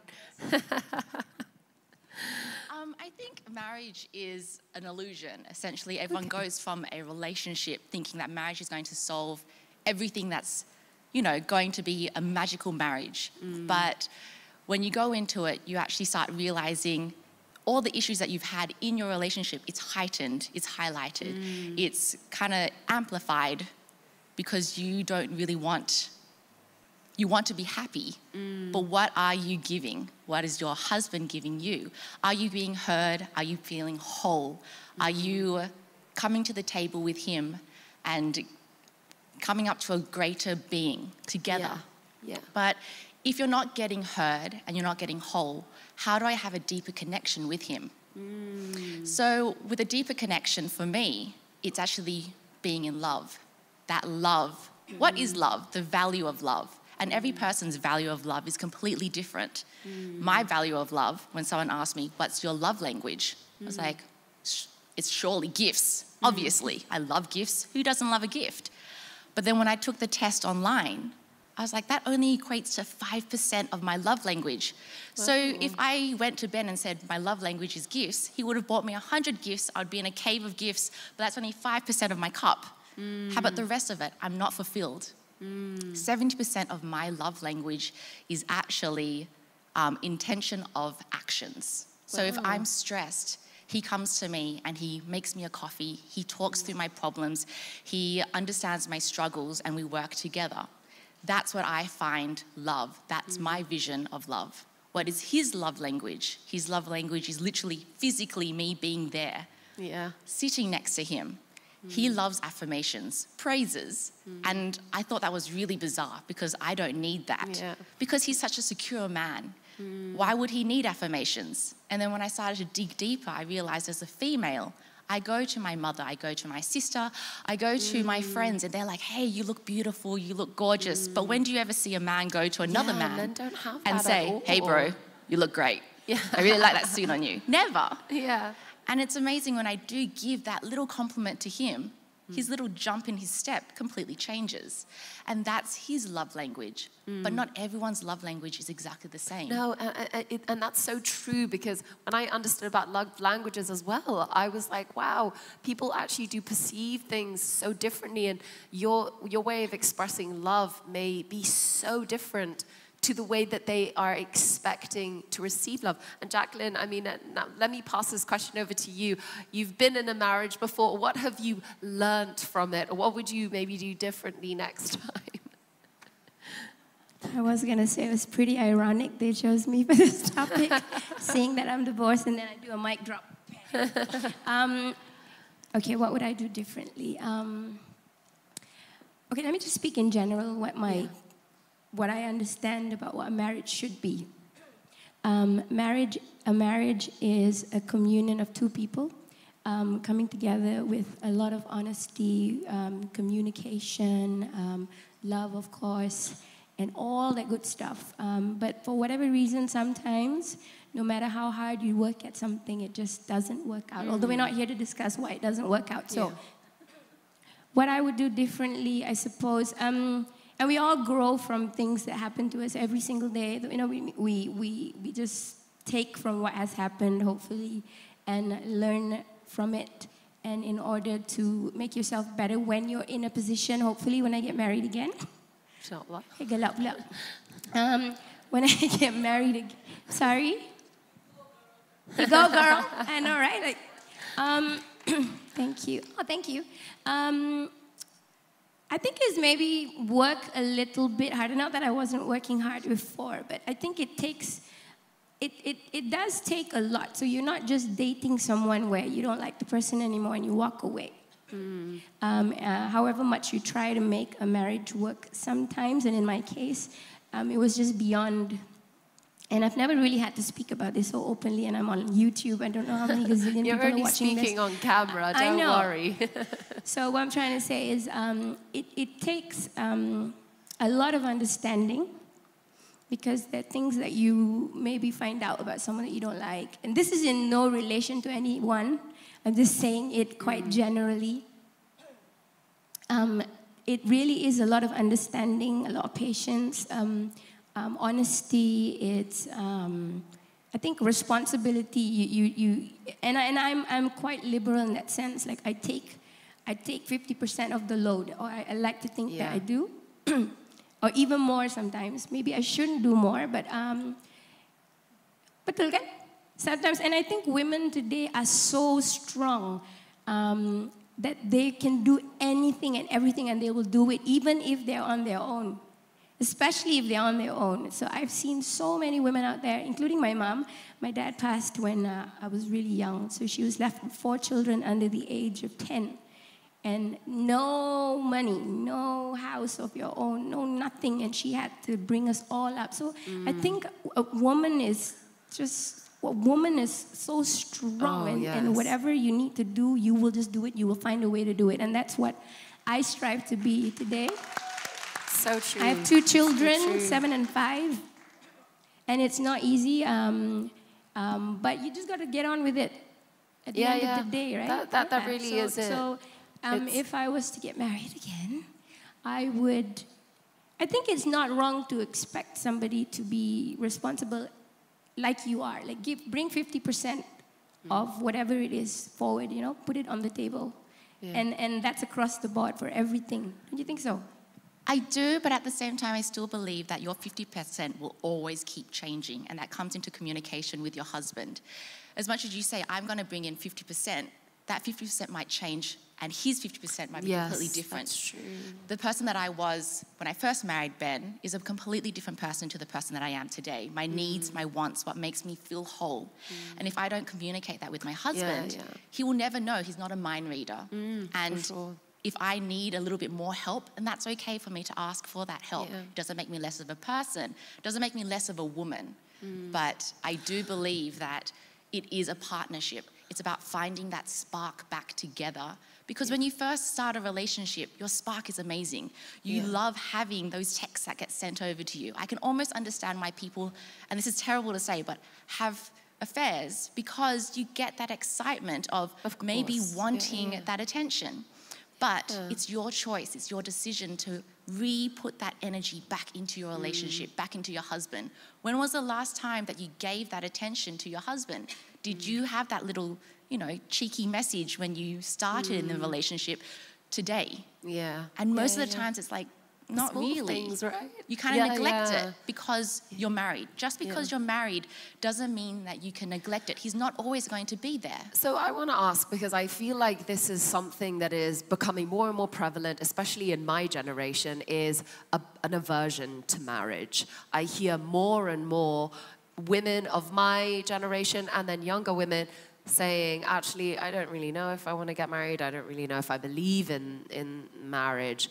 I'm going to open this up to you. And then I'm going to open up the questions, any possible questions to come up from the audience if you have any. I know this is a very big topic, marriage. But yeah, I mean, there is an aversion to it. What would you say to encourage women that actually it's not all terrible, or is it? It's not terrible. A marriage is a beautiful thing, and I believe in it.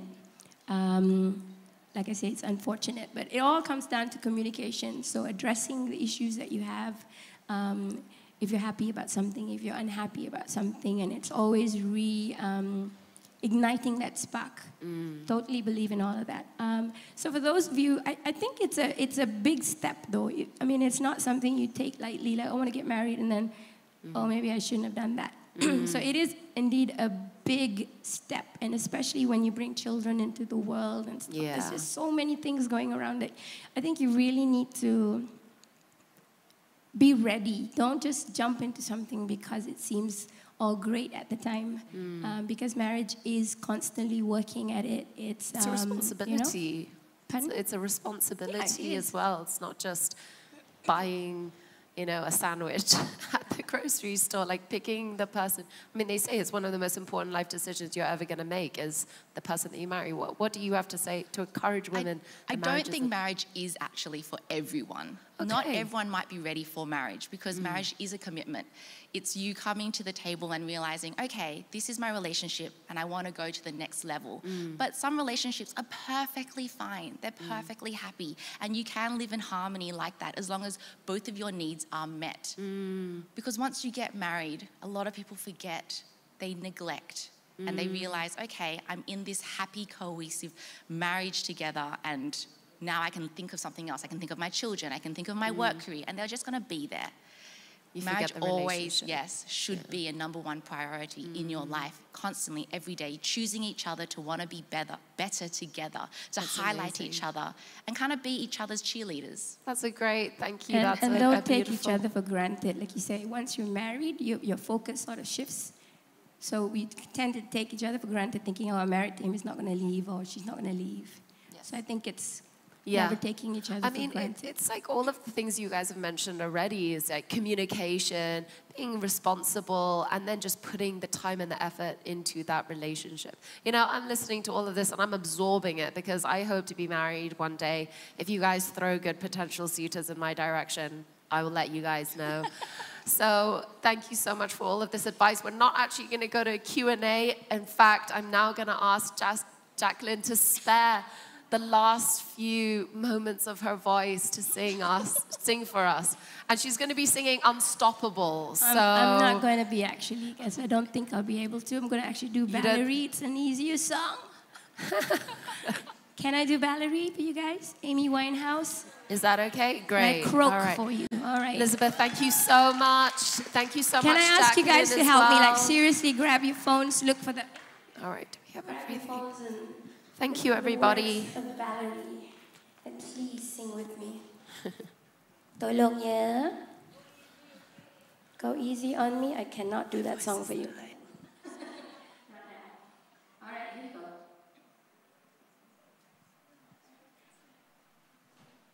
Here we go.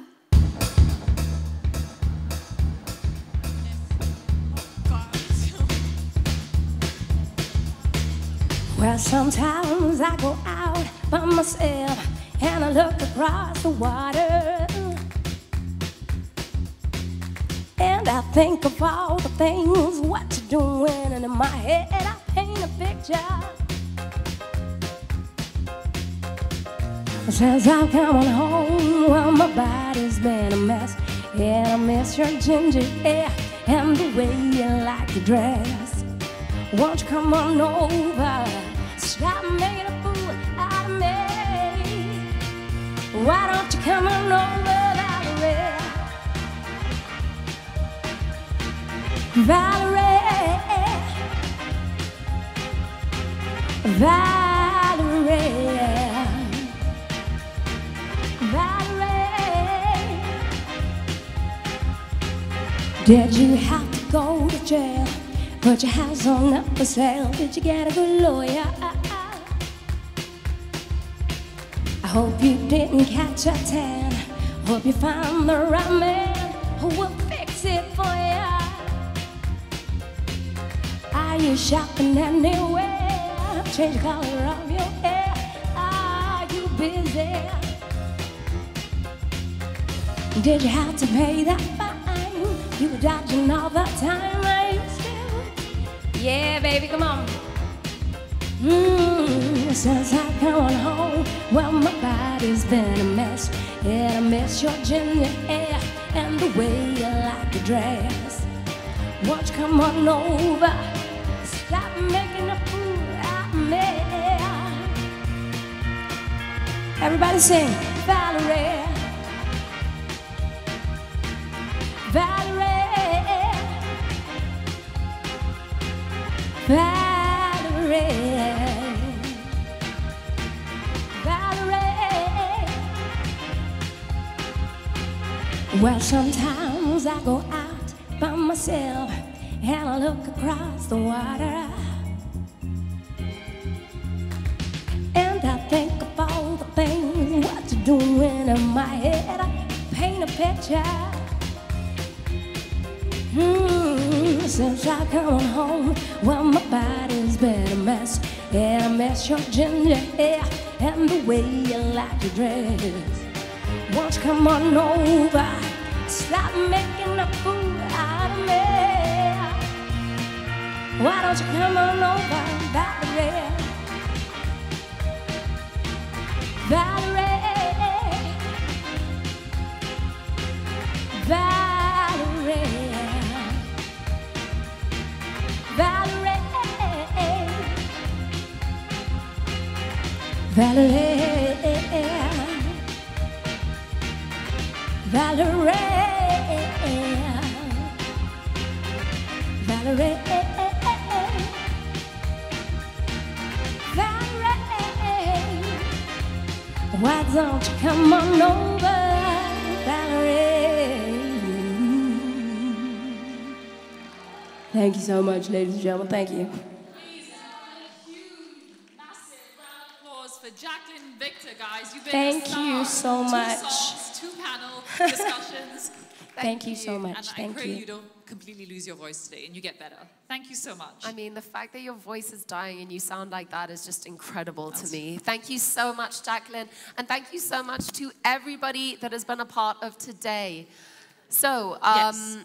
So we want to thank, before we invite up some of our panelists for a group photo on stage, we want to thank our sponsors. Without you guys, obviously today would not be possible. So once again to thank Brunch with Women is energized by Proviton multivitamins, supplements that provide the body with its daily nutrients, and Flavet's effervescent hydrate, locking skin moisture, keeping it plump and hydrated. We'd like to also thank our other partners and sponsors, Garnier, approved by real people, by Garnier Naturally, and Lace, a tablespoon a day fulfills your daily requirement of Vit A and vitamin E and can make a difference to your well-being with its power-packed health benefits. And finally, L'Oréal Paris, a brand that believes in giving power to women because, of course, every woman is worth it.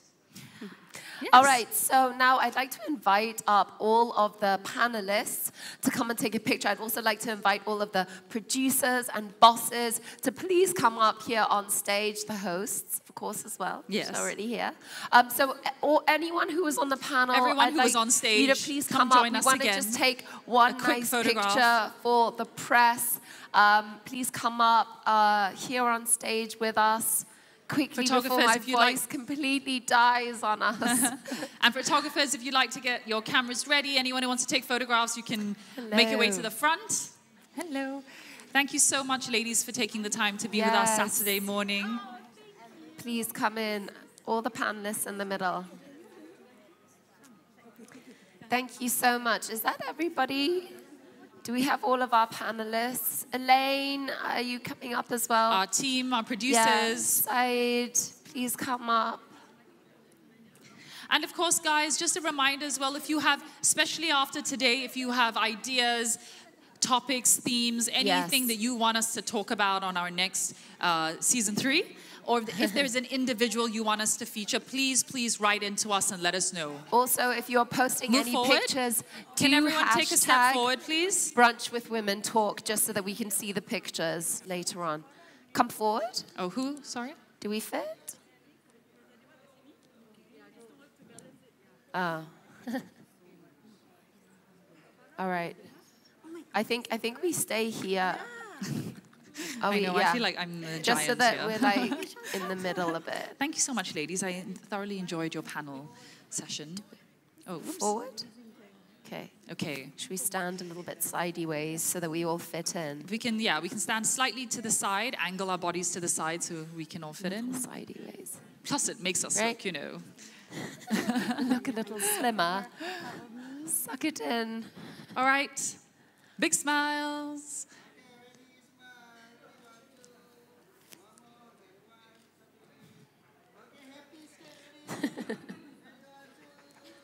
Say women talk. Women talk. I'm lacking a